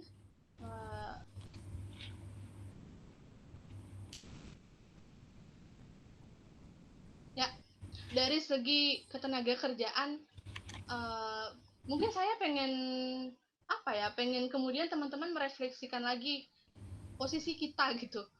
Siapa sih yang akan terdampak sama RUU Cilaka Omnibus Law ini, misalnya nanti kalau misalnya ini disahkan dengan tanpa perbaikan gitu. Tentu teman-teman semua gitu. Karena teman-teman yang mungkin mayoritas di sini pesertanya adalah mahasiswa, nantinya akan menghadapi mau tidak mau akan masuk ke dunia kerja dan dan teman-teman harus melihat gitu posisi teman-teman nantinya gitu. Jadi untuk menutup diskusi ini mungkin saya pengen mengajak teman-teman untuk bertanya sih. Kalau misalnya tadi di LPM Untan mengajak kita untuk bertanya juga gitu, apakah pemerintah salah diagnosa? Menurut saya tentu saja tidak gitu. Ya karena memang sejak awal Omnibus Law ini dibuat untuk kepentingan investor kan, untuk memperbaiki iklim investasi yang ada di Indonesia gitu. Jadi menurut saya itu sangat tidak salah diagnosa gitu, udah sangat benar tuh apa yang diambil sama pemerintah gitu. Cuman yang perlu kita pertanyakan lagi adalah kewarasannya gitu dengan mengabaikan banyak hal gitu, terutama ruang-ruang hidup gitu. Namun apakah kontroversial ini hanya menjadi kecemasan kita semata? Menurut saya ini tidak tidak seharusnya hanya menjadi kecemasan, tapi sudah harus menjadi kegelisahan kita bersama, dan kita harus menentukan sikap. Saya mengajak teman-teman untuk merefleksikan diri ketika misalnya RUU Cilaka ini disahkan, posisi kita ada di mana gitu, posisi teman-teman yang sekarang mungkin mahasiswa dan nantinya akan menghadapi dunia pekerjaan gitu, posisi teman-teman ada di mana, posisi saya ada di mana, terdampakkah, seberapa luaskah dampaknya gitu kan. Dan kemudian setelah sadar dampaknya kepada kita, maka kita harus menentukan sikap menurut saya. Katakan dan suarakan dengan tegas sikap itu gitu. Oke, mungkin Bang Indra tadi bilang kalau misalnya undang-undang ini memang masih sangat abu-abu gitu kan. Tapi saya pikir walaupun itu abu-abu ya teman-teman harus menentukan sikap gitu. Apakah akan misalnya posisi teman-teman ada 50-50 nih antara yang setuju tapi dengan pertimbangan atau bahkan yang menolak sama sekali. Nah, teman-teman harus menyampaikan hal itu gitu. Harus mengatakan sikap itu dengan tegas. Oke, mungkin Hafiz dan teman-teman itu saja yang dapat saya sampaikan. Terima kasih waktunya. Oke, terima kasih kepada Kak Resti atas penyampaian materinya. Maaf Kak Resti, sebelumnya aku mau menyampaikan kalau Hafiz itu operatornya dan aku di sini sebagai moderatornya. Jadi aku Marsi bukan Hafiz. Oke, maaf. Nggak apa Kak, nggak apa. Kita terkendala jarak juga soalnya. Oke, jadi itu tadi ya penyampaian materi dari Kak Resti. Jadi dari penyampaian materi Kak Resti sendiri di sini sebenarnya udah cukup istilahnya meski singkat gitu ya, kita udah tahu gitu loh kalau sebenarnya pemerintah ini justru tidak salah diagnosa, hanya aja kan masih banyak aturan yang istilahnya kayak bertolak belakang gitu kan, sehingga menimbulkan pro dan kontra. Karena target pemerintah itu sendiri sebenarnya untuk meningkatkan perekonomian dengan menarik investor ke dalam negeri. Nah, di sini aku menyampaikan beberapa kesimpulan yang udah aku dapat dari penyampaian materinya Kak Resti ya. Yang pertama itu ada Arif Maulana yang merupakan guru besar IPB, itu menyampaikan kalau sebenarnya Omnibus Law ini tidak ada dasar hukumnya di Indonesia. Dan juga penyusunan Omnibus Law ini bisa dibilang mahal karena dia mencakup multisektor, seperti membutuhkan energi yang besar gitu kan. Jadi karena pembahasannya benar-benar kompleks, pembiayaannya juga sangat-sangat besar gitu kan. Kemudian peraturan undang-undang yang lebih tinggi itu tidak bisa diralat atau diubah berdasarkan UU yang ada di bawahnya atau UU yang lebih rendah. Nah, kemudian ini juga ada yang menarik nih yang udah aku tangkap dari penyampaian Kak Resti, kalau di Undang-Undang Nomor 32 Tahun 2009 tentang perlindungan dan pengelolaan lingkungan, itu jadi salah satu undang-undang yang akan direvisi gitu kan.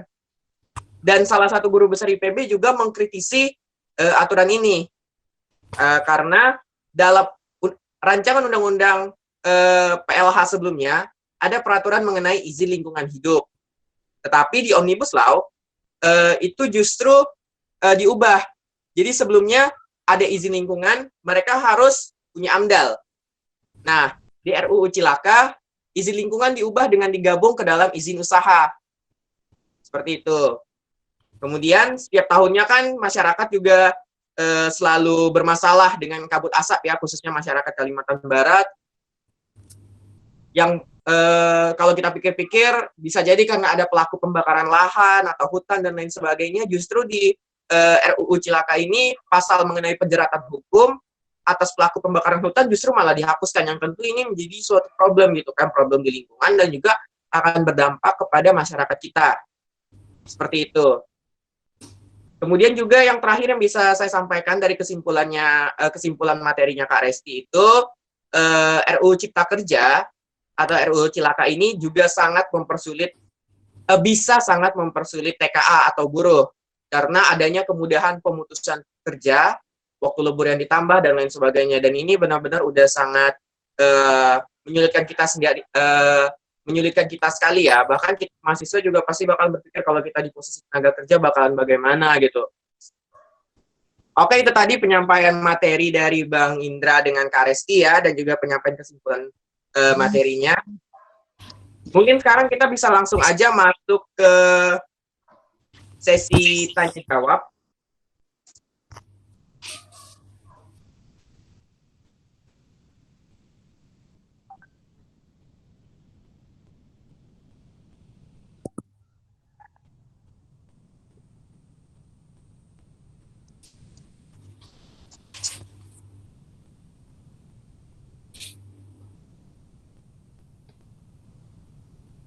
Oke.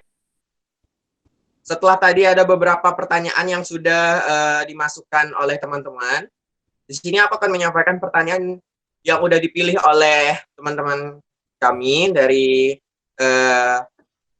panitia diskusi kontra pada hari ini. Itu yang pertama ada dari Chandra Putra Adi Prayoga. Ini instansinya atau asalnya ini dari lembaga pers mahasiswa. Sebentar. Oh ya, Chandra Putra Adi Prayoga. Dia merupakan anggota dari lembaga pers mahasiswa Jurnal Universitas Amikom Yogyakarta. Pertanyaannya, dari sekian problem isi dari pasal-pasal Omnibus Law ini, apakah lebih baik direvisi pasal yang bermasalah atau tidak diterapkan sama sekali?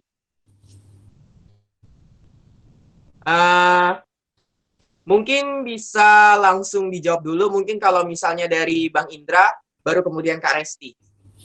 Oke, pertama saya tuh pengen meng-highlight bahwa memang ada banyak hal yang harus kita pikirkan melalui dalam proses tenaga kerjaan kita. Mungkin salah satunya bukan Omnibus Law ya, tapi maksud saya pengen mengajak berpikir semacam ini. Di beberapa negara, mahasiswa itu bisa part-time, ya, dan part-time itu dilindungi. Ya. Jadi misalkan kalau di Australia, misalkan untuk mahasiswa S1, S2, itu boleh bekerja maksimal 40 jam selama 2 minggu. Kemudian ada jaminannya, ada jaminan kerjanya segala macam. Kalau mereka lebih dari 40 jam selama 20 minggu, maka mereka akan didenda dan dendanya lumayan mahal. Oke. Untuk mahasiswa S3 itu bebas, ya, bebas bisa bekerja kapan saja. Maksud saya seperti ini. Peraturan-peraturan semacam itu kita nggak punya di Indonesia, ya. Artinya kita nggak punya peraturan-peraturan yang komprehensif yang menyeluruh sampai pada pembahasan part-time gitu ya. Kita nggak punya. Nanti mungkin Kak Resi bisa membantu saya pertanyaan-pertanyaan yang sifatnya kayak pekerjaan freelancer ya. Itu kan kayak rentan banget ya. Freelancer itu kayak rentan banget. Tapi kemudian kita juga belum punya aturan-aturannya. Jadi menurut saya masih tetap berprinsip bahwa ada banyak peraturan-peraturan yang kita butuhkan agar peraturan jadi lebih fleksibel. Agar teman-teman freelancer punya ketetapan hukum misalkan. Mahasiswa S1, S2 punya jaminan kerja atas haknya ya. Artinya mereka kewajibannya belajar, tapi kalau mereka pengen bekerja, mereka punya batasan, mereka punya hak gitu ya. Hal-hal semacam itu ya yang pengen saya katakan bahwa kita perlu regulasi semacam itu, teman-teman. Kita perlu regulasi semacam itu agar tenaga kerja kita itu lebih bervariasi. Nah, kedua yang pengen saya sampaikan juga adalah dunia semakin berubah, Mas Marsianus. Dunia semakin berubah. Dunia hari ini misalkan dulu tidak ada orang yang bekerja depan laptop di rumah, itu nggak ada. Hari ini ada, Mas. Dan banyak duitnya, Mas. Teman saya yang kerjaannya main saham, itu uangnya banyak itu. Lebih banyak daripada kita yang kerja kantor gitu ya, pulang pergi kantor siang sore malam di depan. Apakah ini juga dilindungi atau tidak? Itu perlu penanganan semacam itu. Nah, jadi kita memerlukan peraturan untuk merespon pekerjaan-pekerjaan baru yang mungkin belum terjamah selama ini di Undang-Undang Ketenagakerjaan tahun 2003. Kemudian saya pengen juga mengatakan bahwa kita selama ini pengen, Kak Resti tadi ada menyampaikan bahwa orang bekerja kemudian tidak diangkat jadi pekerja tetap segala macamnya. Tapi ada game yang saya pikir menarik, bahwa yang penting itu bukan kerja tetap, tapi tetap kerja. Saya ulang, menurut saya yang penting itu bukan kerja tetap, tapi tetap kerja. Di dunia hari ini sulit rasanya untuk kerja tetap, Mas. Kalau Mas misalnya kerja di Google ya, itu paling dikontrak, Mas. Nggak bisa jadi kerja tetap seperti Mas jadi PNS, nggak bisa. Atau Mas kerja di startup, jadi di freelancer itu nggak bisa, nggak ada jaminan yang menyuruh kita untuk kerja tetap tuh nggak bisa. Beda dengan zaman dulu orang bisa kerja selamanya di Pertamina gitu ya, di perusahaan-perusahaan negara misalnya zaman dulu ya, TNI, polisi itu kerja tetap. Tapi hari ini saya pikir nggak bisa kerja tetap. Yang penting tetap kerja, ya kan? Nah, PR Ya. pemerintah itu selain memastikan orang itu tetap kerja, juga membuka ruang-ruang pekerjaan baru. Artinya dengan dunia semakin fleksibel, ketika orang harus berhenti dari pekerjaan lamanya karena satu lain hal dan karena dinamika tadi, saya bilang sangat dinamis, dia masih banyak opsi-opsi pekerjaan lain yang bisa dia lakukan. Itu PR-nya menurut saya yang lebih substansial di hari-hari ini. Jadi kalau ada kembali lagi ke pertanyaan tadi, Mas Indra, apakah ini harus dibubarkan sekali apa dihapuskan? Saya pikir juga jangan. Perihal kemudian pembahasannya ditunda karena COVID, saya sepakat. Itu masalah etika bernegara ya. Etika bernegara, apalagi sekarang hari buruh, kita sepakat itu ditunda. Tapi menurut saya, dengan pemerintah seharusnya lebih mendengar banyak aspirasi, baik itu dari asosiasi pengusaha maupun asosiasi para buruh. Harus ketemu titik tengahnya. Emang kita nggak bisa menyenangkan semua orang, tapi kita bisa menemukan titik temu di mana satu sisi mungkin tidak sepenuhnya menyenangkan asosiasi para pengusaha, tapi pada saat yang sama juga tidak sepenuhnya menyiksa ke teman-teman buruh. Jadi ada titik equilibrium di tengah. Saya pikir itu yang paling bijak menurut saya, karena untuk menangkap perubahan zaman tadi yang saya bilang tadi, kerja tetap dan tetap kerja tadi ya Mas. Yang saya pikir itu sih Mas. Mungkin Kak Resti punya gambaran perspektif berbeda. Oke, itu tadi jawaban dari Bang Indra ya. Kalau misalnya dari Kak Restinya langsung gimana Kak? Soal pertanyaan yang pertama tadi ya. Terkait coba bisa diulangi lagi pertanyaannya, Marsianus? Iya, untuk pertanyaannya tadi, dari sekian problem, isi dari pasal-pasal Omnibus Law, ini apakah lebih baik direvisi pasal yang bermasalah atau tidak diterapkan sama sekali? Kalau menurut saya, ini kita perlu mengkaji banyak hal gitu, terutama dari Ya. segi hukumnya gitu kan, karena di awal kita udah tahu sendiri kalau misalnya pertama sekali nih yang harus dilakukan pemerintah menurut saya adalah memastikan bahwa Omnibus Law ini benar-benar bisa diterapkan di Indonesia gitu, dengan kita yang menganut hukum civil law dan segala macam itu tadi gitu. Itu harus clear dulu menurut saya, baru kemudian kita bisa membahas substansi-substansi yang lain gitu. Jadi itu harus clear dulu gitu. Kalau misalnya memang pemerintah ingin memperbaiki banyak hal gitu dalam ketatanegaraan perundang-undangan yang ada di Indonesia, saya pikir itu juga harus disesuaikan dengan dengan sistem hukum yang kita gunakan gitu. Jangan sampai kita ingin menyederhanakan peraturan dan segala macam, tapi malah menimbulkan masalah yang baru gitu dari segi hukumnya gitu, dan itu tentu saja akan berdampak ke banyak sektor lagi dalam kehidupan kita gitu. Lalu terkait apa yang disampaikan Bang Indra, saya sangat setuju gitu, bahwa banyak sekali peraturan-peraturan yang kita perlukan sekarang gitu. Memang ya, hukum tuh memang selalu ketinggalan dari perkembangan hidup masyarakat gitu, dan seharusnya disinilah posisinya bagaimana kita mampu menyesuaikan hal itu gitu. Tapi catatannya adalah jangan sampai hal tersebut tidak dilakukan dengan pertimbangan-pertimbangan yang matang juga gitu. Kayak misalnya sekarang kan kita lihat sendiri kenyataannya bahwa pemerintah kayak ngebet sekali gitu, pengen mengesahkan RUU Omnibus Law ini gitu, bahkan dalam waktu kerja 100 hari. Itu secara kita ngebayanginnya secara energi aja itu udah luar biasa gitu, kayak mampu nggak sih gitu. Lalu kemudian ini juga dampak dari tidak adanya aturan yang mengatur tentang Omnibus Law ini tadi gitu. Kita berpatokan kepada jika ingin menciptakan satu peraturan perundang-undangan baru, kita berpatokan kepada Undang-Undang Nomor 11 Tahun 2012 gitu kan, tentang pembentukan atau kebalik Pak tentang pembentukan peraturan perundang-undangan gitu kan. Kita berpatokan di situ. Di situ memang tidak tidak ada dijelaskan suatu perundang-undangan itu harus dirancang berapa lama, nggak ada gitu. Bahkan seharusnya secepatnya gitu. Tapi kasusnya akan berbeda kalau kita ngomongin tentang Omnibus Law gitu kan. Dari segi bentuk hukumnya aja udah berbeda gitu. Belum lagi kita ngomongin kalau ini tetap cocok tidak sih diterapkan di Indonesia gitu. Jadi menurut pendapat saya gitu, ada baiknya kalau memang pemerintah perlu untuk mempertimbangkan ulang Omnibus Law ini. Menurut saya kita tidak belum sampai, nggak harus ngomongin substansinya dulu gitu, tapi tentukan dulu gitu posisi undang-undang ini, konsep ini di negara kita itu seperti apa gitu. Jadi menurut saya seperti itu. Sianus. Oke, terima kasih kepada Kak Resti atas pertanyaannya ya. Kemudian saya harap dari yang bertanya tadi udah cukup puas akan pertanyaannya.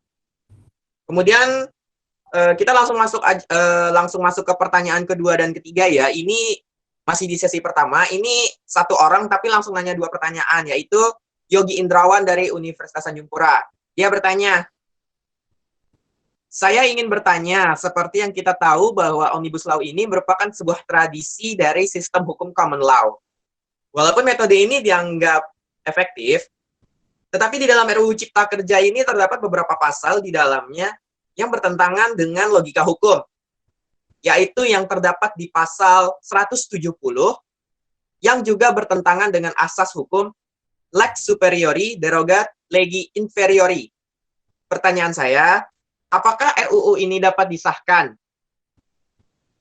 Yang kedua, jikalau umpamanya RUU ini disahkan, bagaimana posisi Undang-Undang Nomor 13 Tahun 2003 mengenai ketenagakerjaan di dalam sistem perundang-undangan di Indonesia? Oke, mungkin ini bisa langsung dijawab ya, baik dari Bang Indra ataupun Kak Resti, dipersilahkan. Gantian mungkin ladies first. Bang Indra dulu deh. Oh, saya dulu. Oke. Nah, oke, Kak Resti, silakan Kak Resti. Siapa yang duluan ini? Kak Resti deh, Kak Resti. Harus tweet nih Bang Indra. Canda ding. Oke. Jadi sebenarnya pertanyaannya saya sudah dijawab sih sama pertanyaan yang pertama tadi gitu kan. Sama penjelasan yang saya sampaikan, saya pikir juga itu sudah cukup menjawab gitu tadi kan. Kalau misalnya apakah konsep omnibus law ini bisa dipakai di negara yang menerapkan sistem hukum civil law seperti Indonesia gitu kan.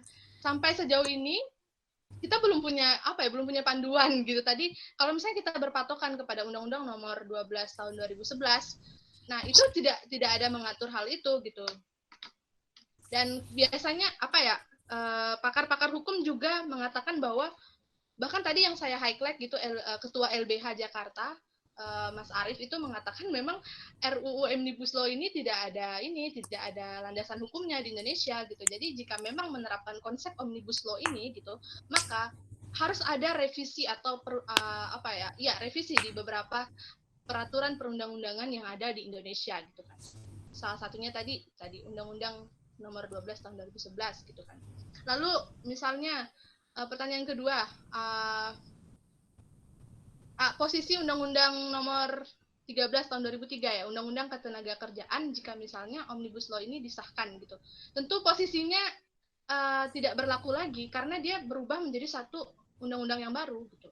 Karena konsep dari Omnibus Law itu tadi adalah merevisi, menyederhanakan banyak undang-undang tadi dan dijadikan satu undang-undang baru gitu, undang-undang superpower yang bisa bisa menjawab semua permasalahan yang dulunya sebelumnya terdapat dalam banyak undang-undang yang berbeda-beda. Nah, ini dijadiin satu gitu, jadikan satu undang-undang gitu.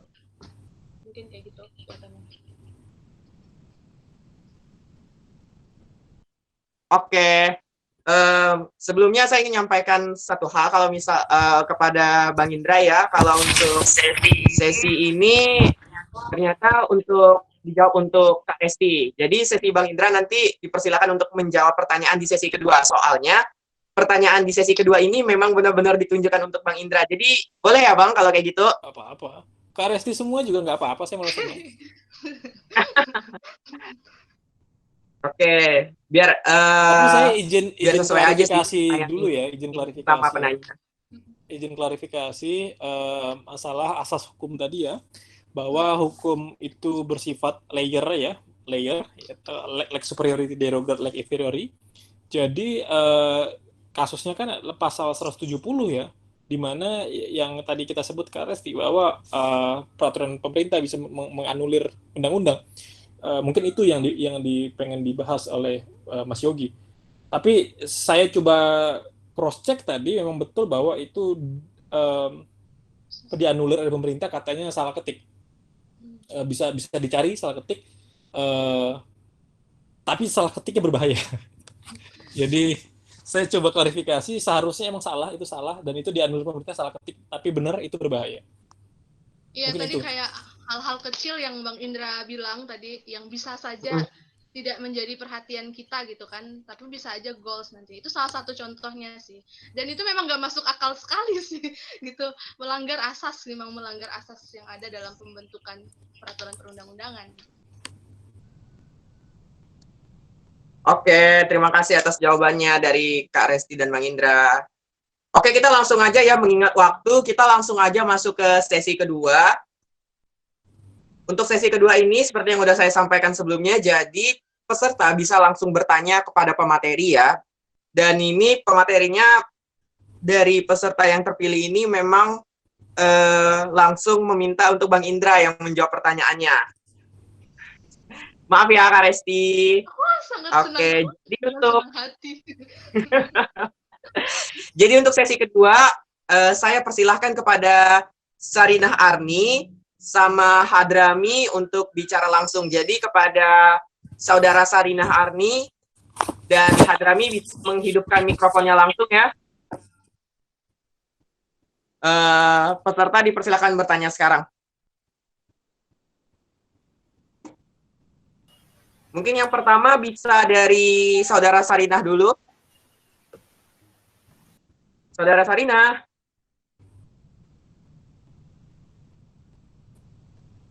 Masih ada tidak ya dia?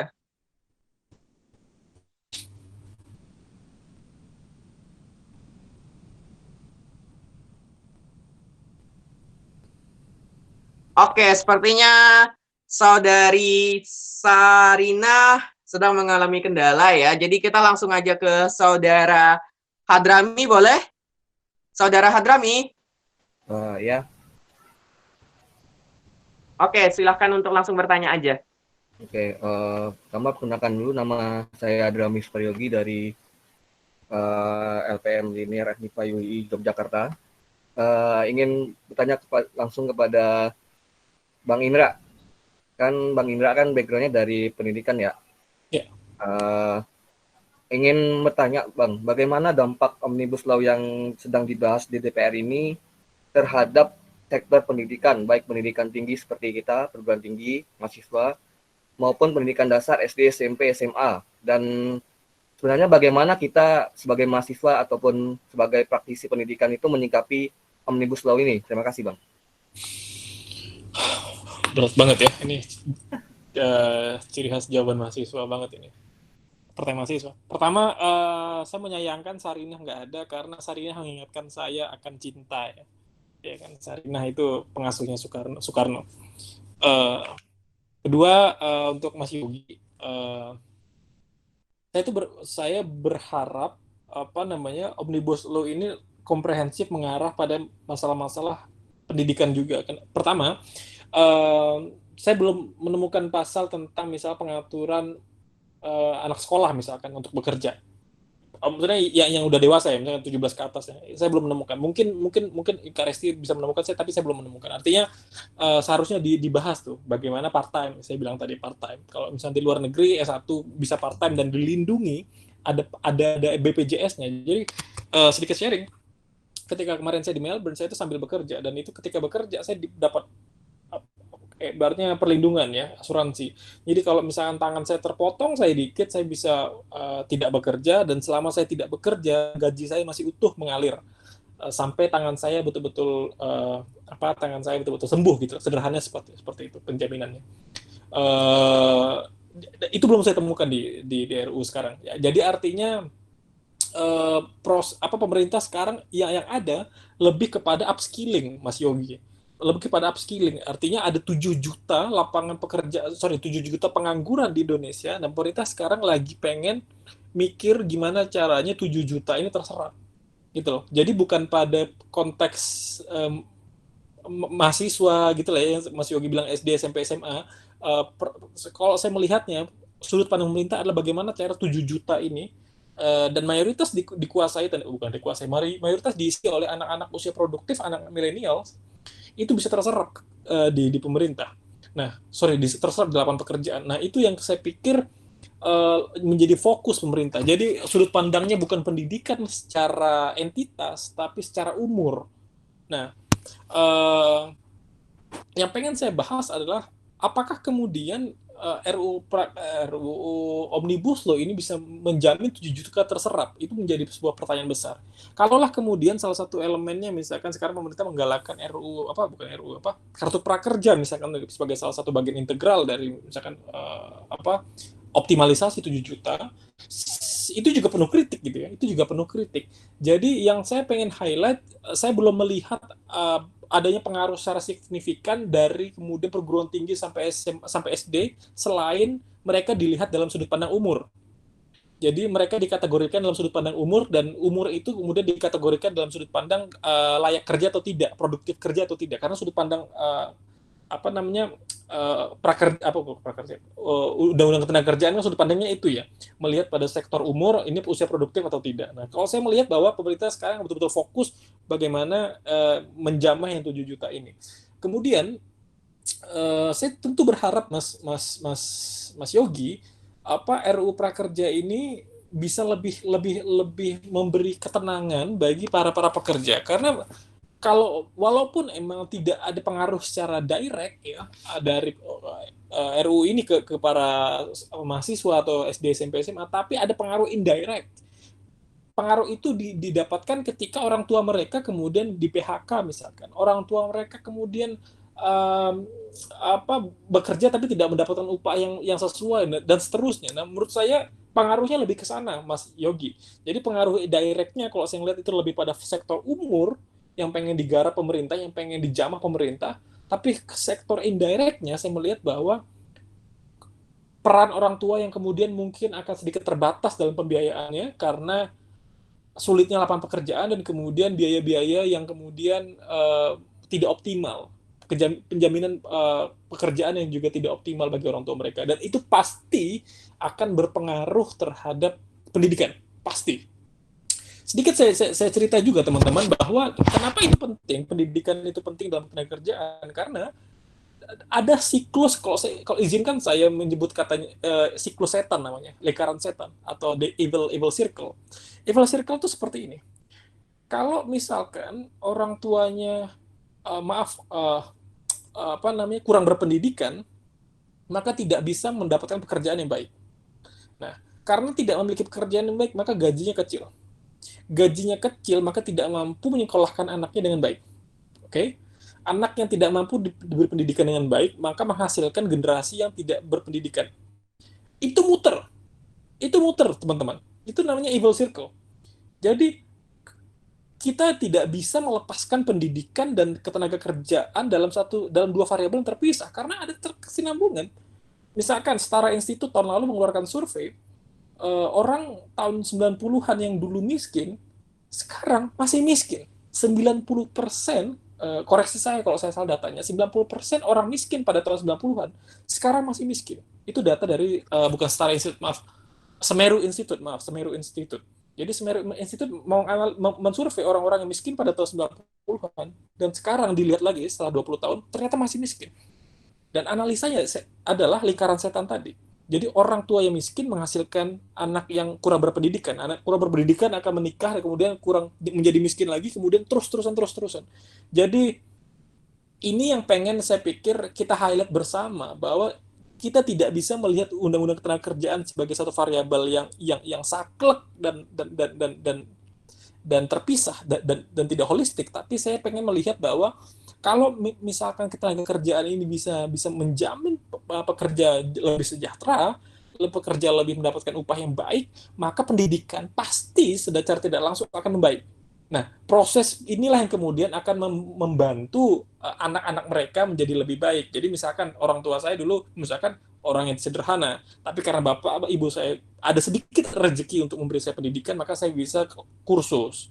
Nah, sekarang saya misalkan S2, saya mungkin menikah, anak saya harus S3 dan seterusnya. Itu karena lingkarannya yang baik. Tapi bagaimana kalau lingkaran tidak baik? Jadi saya melihat itu sih, Mas Hadrami, Pertama secara indirect, kemudian secara direct, dan kemudian keterkaitannya dalam evil circle tadi yang saya sebutkan. Seperti itu, Mas Hadrami.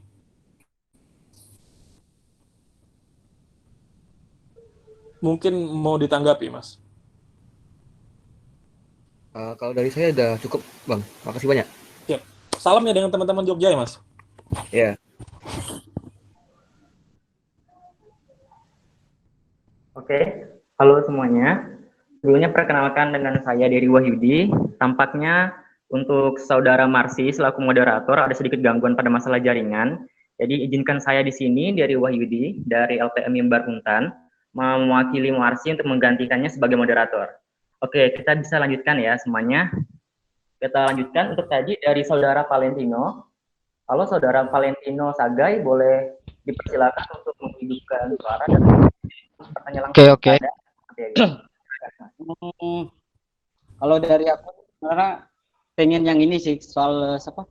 Sama Kak yang ini. Kak siapa? Kak Resti. Kak Risti. Oke, siap. Sebelumnya aku perkenalkan, selamat sore. Nama aku Valentino. Aku dari Universitas Tanjung Pura, Fakultas Kehutanan, UKM Mapala Hutan. Jadi aku menyorot soal lingkungan nih, gitu kan. Nah, tadi Kak Risti bilang kalau misalnya AMDAL ini dihilangkan, ya kan, mungkin ada dampak yang akan terjadi di lingkungan masyarakat, gitu. Nah, sebenarnya di lingkungan aku sendiri, aku ngerasa dampak itu terjadi, gitu. Aku tak sebut nama perusahaan, tapi memang terjadi di tempat aku. Nah, analisis dampak lingkungan sendiri itu tidak diperhatikan sama sekali. Yang memang daerah itu adalah daerah rawa gambut, tapi ketika itu digarap oleh pihak tertentu untuk kepentingan mereka. Nah, yang ingin aku tanyakan nih, ketika undang-undang AMDAL ini udah dihilangkan gitu, terutama untuk PPLH nomor 32 ini dihilangkan, nanti apa sih dampak yang akan dirasakan di masyarakat itu sendiri? Dampak secara keuntungan baik kerugiannya, gitu. Pengen tahu itu ya sih. Nah, cukup.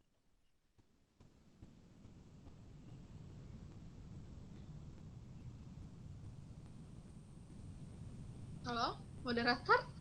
Ini langsung ditanggapi bagaimana? Ya, langsung aja mungkin. Langsung aja ya. Oke, apa ya? Sebenarnya tadi saya udah kasih gambaran juga sama teman-teman gimana kalau nantinya undang-undang ini kemudian disahkan gitu. Apa ya?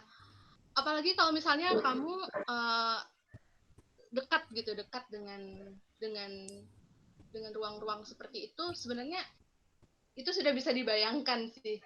Karena memang kalau menurut saya AMDAL itu adalah salah satu hal yang sangat penting gitu dalam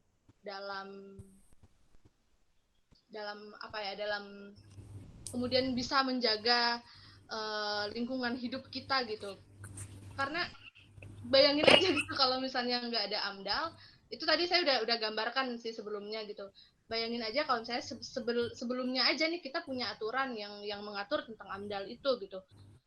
Dan di situ masih banyak sekali celah-celah yang bisa digunakan oleh katakanlah perusahaan atau korporasi untuk kemudian bisa memuluskan maksud mereka gitu.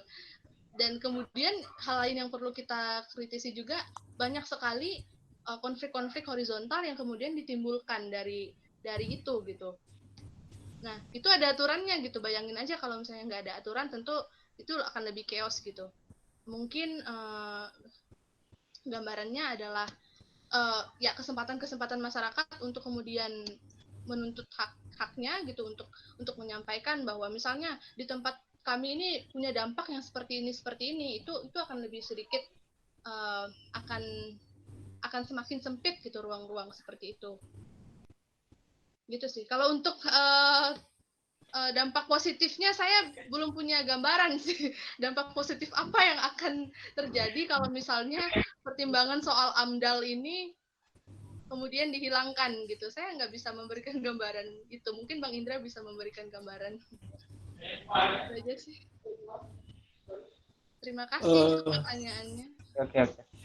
Baik, mungkin Ya, dari Bang Indra mau ya menambahkan. tentu ketika saya tidak terlalu fokus pada aspek lingkungan, mungkin Kak Resti yang lebih tahu atau mungkin teman-teman dari gerakan lingkungan yang lebih paham. Tapi menurut saya AMDAL penting. Salah satu teman saya sedang S3 di Melbourne dan kajiannya adalah tentang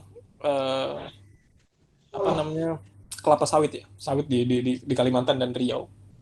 Dan dia menarik, salah satu fakta yang menarik yang disampaikan ke saya adalah, kalian tahu katanya, dari data yang saya analisa, 6 AMDAL yang saya temukan itu kopas. Jadi kopas, betul-betul. Dan itu disampaikan di forum terbuka di Melbourne waktu itu. Itu menandakan bahwa emang tidak serius gitu loh. Saya mungkin teman-teman di lingkungan lebih paham lah masalah itu. Saya yang tidak bergelut di lingkungan, saya langsung mengerutkan dahi. Bagaimana cerita AMDAL itu kopas? Berarti emang ada kalaupun ada AMDALnya saja tidak serius, apalagi tidak ada AMDALnya. Itu yang mungkin yang bisa saya highlight ya, mungkin Bang Paulitun Sagai. Begitu mungkin. Sedikit boleh ya? Silakan, mungkin bisa ditambah, kita diskusi aja di sini. Ya sih. Kalau dari ini aku ya karena aku ngerasa yang terjun di lapangan tahu banyak hal yang aku rasakan. Memang dia beberapa perusahaan yang pernah aku datangi dan lihat secara langsung di rumah itu analisis lingkungannya memang buruk sekali gitu. Bagaimana mereka dalam aspek sosialnya sendiri udah buruk. Kemudian ya kita tidak mengatakan bahwa mereka itu buruk untuk masuk, tapi membawa perubahan sebenarnya. Nah, ada keterbukaan lah masyarakat ketika ada perusahaan masuk. Tapi secara analisis dampak lingkungan itu betul dan memang benar itu ada copy paste gitu. Untuk AMDAL itu memang ada copy paste. Misalnya salah satu kejadian daerah aku sendiri, dan aku ketika waktu itu 2013 masih SMP atau SMA gitu kan, karena memang kena daerah sendiri gitu. Tahu. Nah, ketika 2013 itu aku terjun ke lapangan dan rasakan itu dampaknya. Rupanya analisis mereka setelah aku kaji ketika aku udah selesai SMA dan sebagainya, aku kaji, rupanya memang dampak analisis mereka itu copy paste dari daerah tertentu gitu, supaya rentetan waktu mereka untuk bisa masuk tuh mudah dan mereka untuk perizinan juga mudah. Nah, itu cuman aku yang bingung soal undang-undang nih dampaknya kayak gimana gitu. Nah, itu tadi yang aku tanyakan. Sebenarnya baik sekali sih sebenarnya ketika ada diskusi ini, jadi ada keterbukaan, jadi kita bisa tahu. Nah, soal dampak asap sendiri, aku rasa yang kena itu bukan perusahaan, pada nyata bukan perusahaan. Yang selalu kena itu adalah masyarakat kecil. Salah satu kejadian yang di Kabupaten Sintang. Nah, aku juga terlibat di situ kan, kawan-kawan teman-teman dari beberapa lembaga belum di situ dan lihat justru yang dikambing hitamkan masyarakat. Nah, bagaimana kalau ini terjadi gitu? Dari aku sih. Gimana kalau ini terjadi? Menurut pandangan kakak dan abang, kalau misalnya ini terjadi, kekacauan seperti apa yang akan terjadi gitu? Misalnya untuk tingkatan sosial masyarakat. Mungkin Kak Resti bisa jawab? Mungkin cuma itu ya sih. Terima kasih Kak. Mungkin cuma itu ya. Terima kasih. Rambutnya sama nih Bang. Oh, terima kasih. Biasa kalau UKM Mapala tuh memang kayak gitu. Kalau kehutanan tuh memang kayak gitu. Rata-rata bentuk. Terima kasih atas pujiannya Kak. Ya. Kak Resti, ini moderator kita menghilang Kak Resti. Iya, kita Ya, jadi moderator aja Bang. Mengganti ke moderator. Aja deh. Mungkin kan kita sampai gimana Mas dari Wahyudi? Iya, saya menggantikan Marsi tadi. Oke, silakan.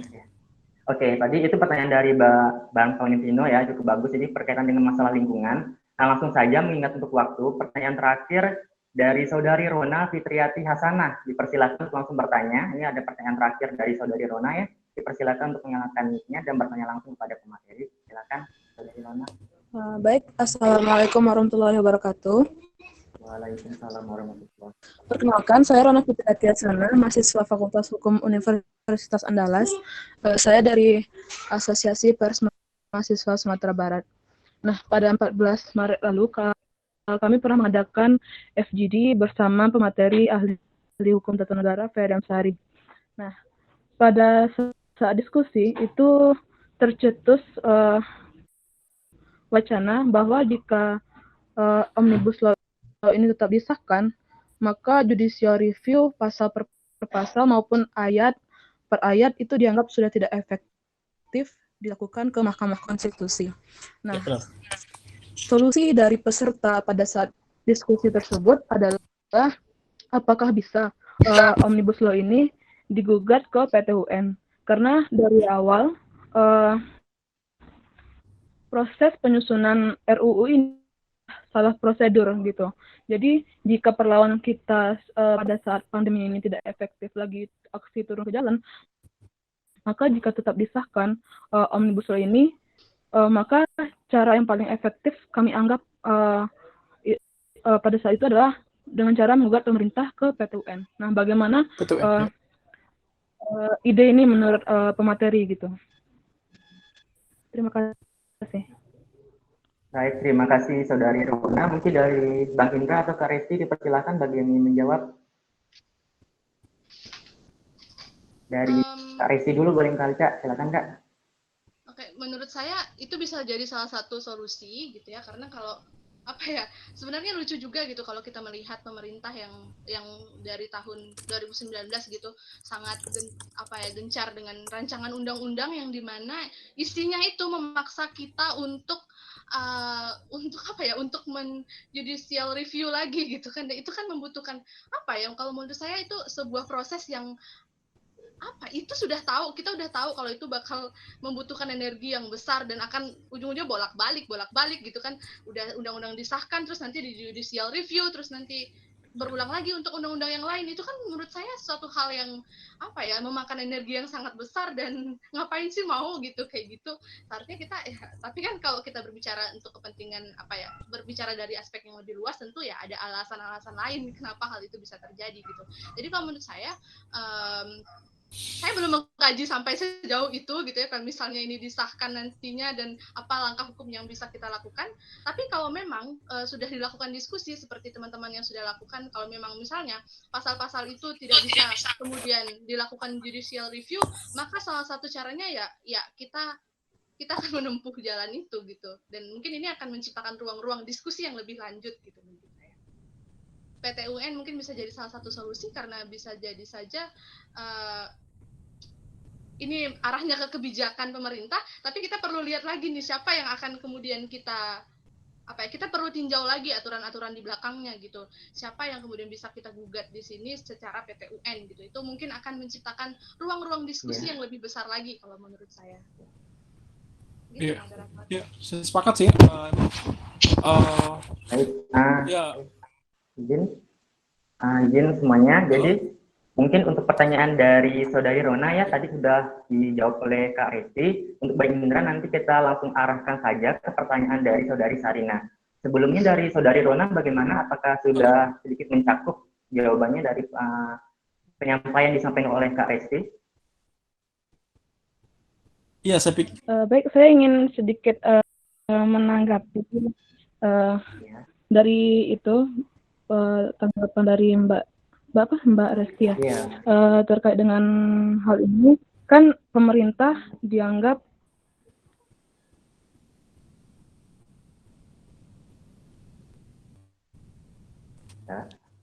Suaranya hilang ya? Halo, Saudari Rona. Baiklah, halo. Ya mungkin karena ada sedikit gangguan, nanti apabila Saudari Rona ada tanggapan bisa disampaikan di ujung ya. Untuk mempersingkat waktu, ada pertanyaan yang cukup menarik ini dari Saudari Sarinah Arni, yang tertuju untuk Bang Indra. Pertanyaannya adalah mengenai Omnibus Law RUU Cipta Kerja yang digadang akan mengancam keberlanjutan hidup buruh. Bagaimana tanggapan Bang Indra dari sudut pandang laki-laki yang memungkinkan beban peran ganda perempuan hari ini yang akan ditambah dengan beban kerja lain, memutar balik otak untuk mencari perkeuangan lain. Ya. Tahu bagi ini mbaknya udah bisa nyaut lagi nih, Mbak. Oh iya, Saudari Rona. Halo. Oh iya, silakan mungkin boleh disampaikan ya. Halo. Sedikit menanggapi tadi, mohon maaf agak terputus. Jawaban dari Mbak Resti tadi, pandangan saya terkait dengan wacana yang diidekan oleh teman-teman pers mahasiswa di Sumatera Barat itu, karena begini, kita jangan mengkaji masalah isi dari RUU tersebut dulu. Kita harus memandang bagaimana prosedur yang dilakukan oleh pemerintah. Jika kita mengkaji langsung dari isi dari Cipta Kerja ini, maka kita sudah melangkahi dari prosedurnya gitu. Ngapain kita ribet-ribet membahas isi, sedangkan kita melangkahi prosedur yang disimpangi oleh pemerintah begitu. Kami itu pemandangan kami di sini begitu. Baik. Baik, Ya. terima kasih untuk Saudari Rona. Langsung Salam aja saya sama sambut ya. Bang Ya, boleh langsung Ferry ya. jawab, Bang. Iya. Enggak, saya tuh dulu sering diskusi dengan Bang Ferry di Jakarta. Dan juga saya tuh salut dengan teman-teman Andalas keberaniannya untuk berbicara masalah hukum ya. Jadi ingat saya dulu tahun 2012 atau 2013 gitu ya. Ketika ada undang-undang sistem pendidikan nasional kalau nggak salah, itu kita waktu lagi di Andalas, saya waktu lagi di Andalas, teman-teman BEM seluruh Indonesia menggugat itu ke MK, melakukan judicial review, dan UNAN salah satu kampus yang mendukung judicial review oleh mahasiswa. Jadi yang dilakukan UNAN adalah rektornya waktu itu menurunkan semua profesor-profesor ahlinya untuk mendukung gerakan mahasiswa melakukan judicial review. Itu menurut saya hal yang saya jarang temui di kampus-kampus lain. Jadi salam sama teman-teman hukum UNAN. Oke. Terima kasih dari saya. Itu untuk Saudari Rona ya dari Baik, Andalas. Oke. Oke, Bang, mungkin boleh dijawab terakhir, Bang, pertanyaan Oke, dari Sarina Saudari ya. Sarina, langsung saja. Iya. Oke, terima kasih. Sudah ada di kolom waktunya, komentar. Kak. Baik, terima kasih Oke, Saudari Rona. Sarina Silakan, Bang. bertanya tentang sudut pandang laki-laki. Ya, jadi emang benar bahwa buruh wanita hari-hari ini, perempuan hari-hari ini emang memprihatinkan ya teman-teman ya, karena banyak sekali tanggung jawab yang mereka alami. Belum, pertama mereka harus bekerja, satu.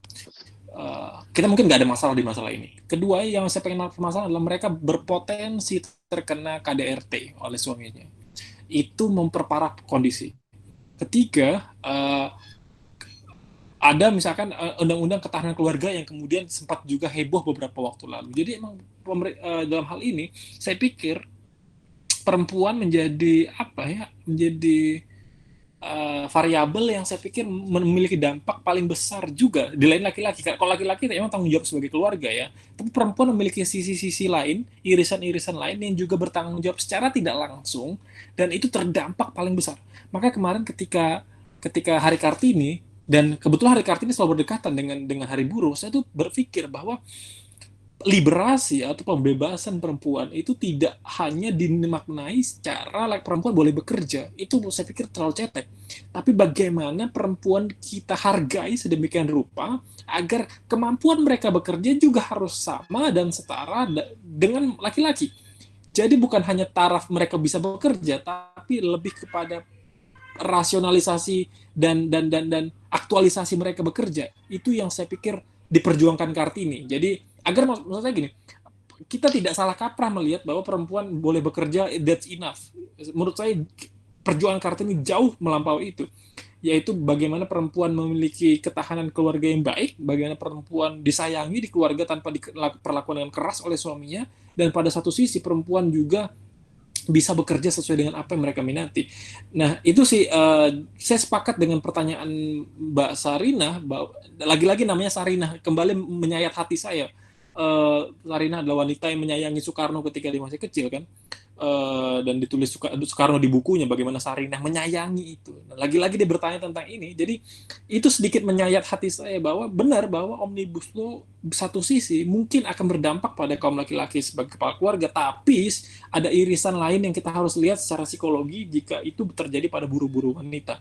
Dan menurut saya dampaknya bisa jauh lebih besar karena akan memiliki turunan-turunan lain kepada keluarga, kepada anak-anaknya. Saya pikir itu memiliki dampak secara vertikal.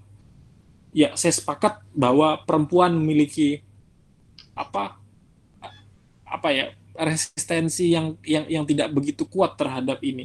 Jadi saya sepakat bahwa ini harus diperhatikan secara lebih serius. Kak Resti mungkin sebagai perempuan punya pandangan lain.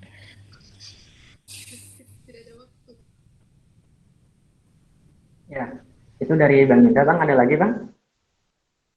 Ya, saya pikir demikian. Artinya PR pemerintah sekarang berat banget tidak hanya Omnibus Law, tapi maksudnya gini, kalau misalkan yang diarahkan Mbak Sarinah tadi mengarah pada Undang-Undang Ketahanan Keluarga, perlindungan perempuan, emang itu variabelnya banyak dan tidak cukup di Undang-Undang Ketenagakerjaan. Karena perempuan memiliki aspek sendiri di misalkan pemberdayaan perempuan dan anak misalnya di kementerian lain. Terus juga perempuan juga memiliki aspek-aspek lain di beberapa kementerian lain memang. Tapi menurut saya pada aspek ketenaga kerjaannya saja saya pikir cukup rentan perempuan. Saya pikir memang perempuan memiliki nilai rentannya yang lebih tinggi daripada laki-laki. Saya pikir demikian. Menarik sih, menarik. Oke, benar banget. Terima Saya kasih, juga Mbak Sarinah. setuju. Oke. Terima kasih untuk Sarinah, pertanyaannya cukup bagus ya, dan saya juga setuju dengan Indra, yang ini memang cukup menarik. Memang ada berbagai sisi yang bisa kita lihat dari munculnya Omnibus Law ini.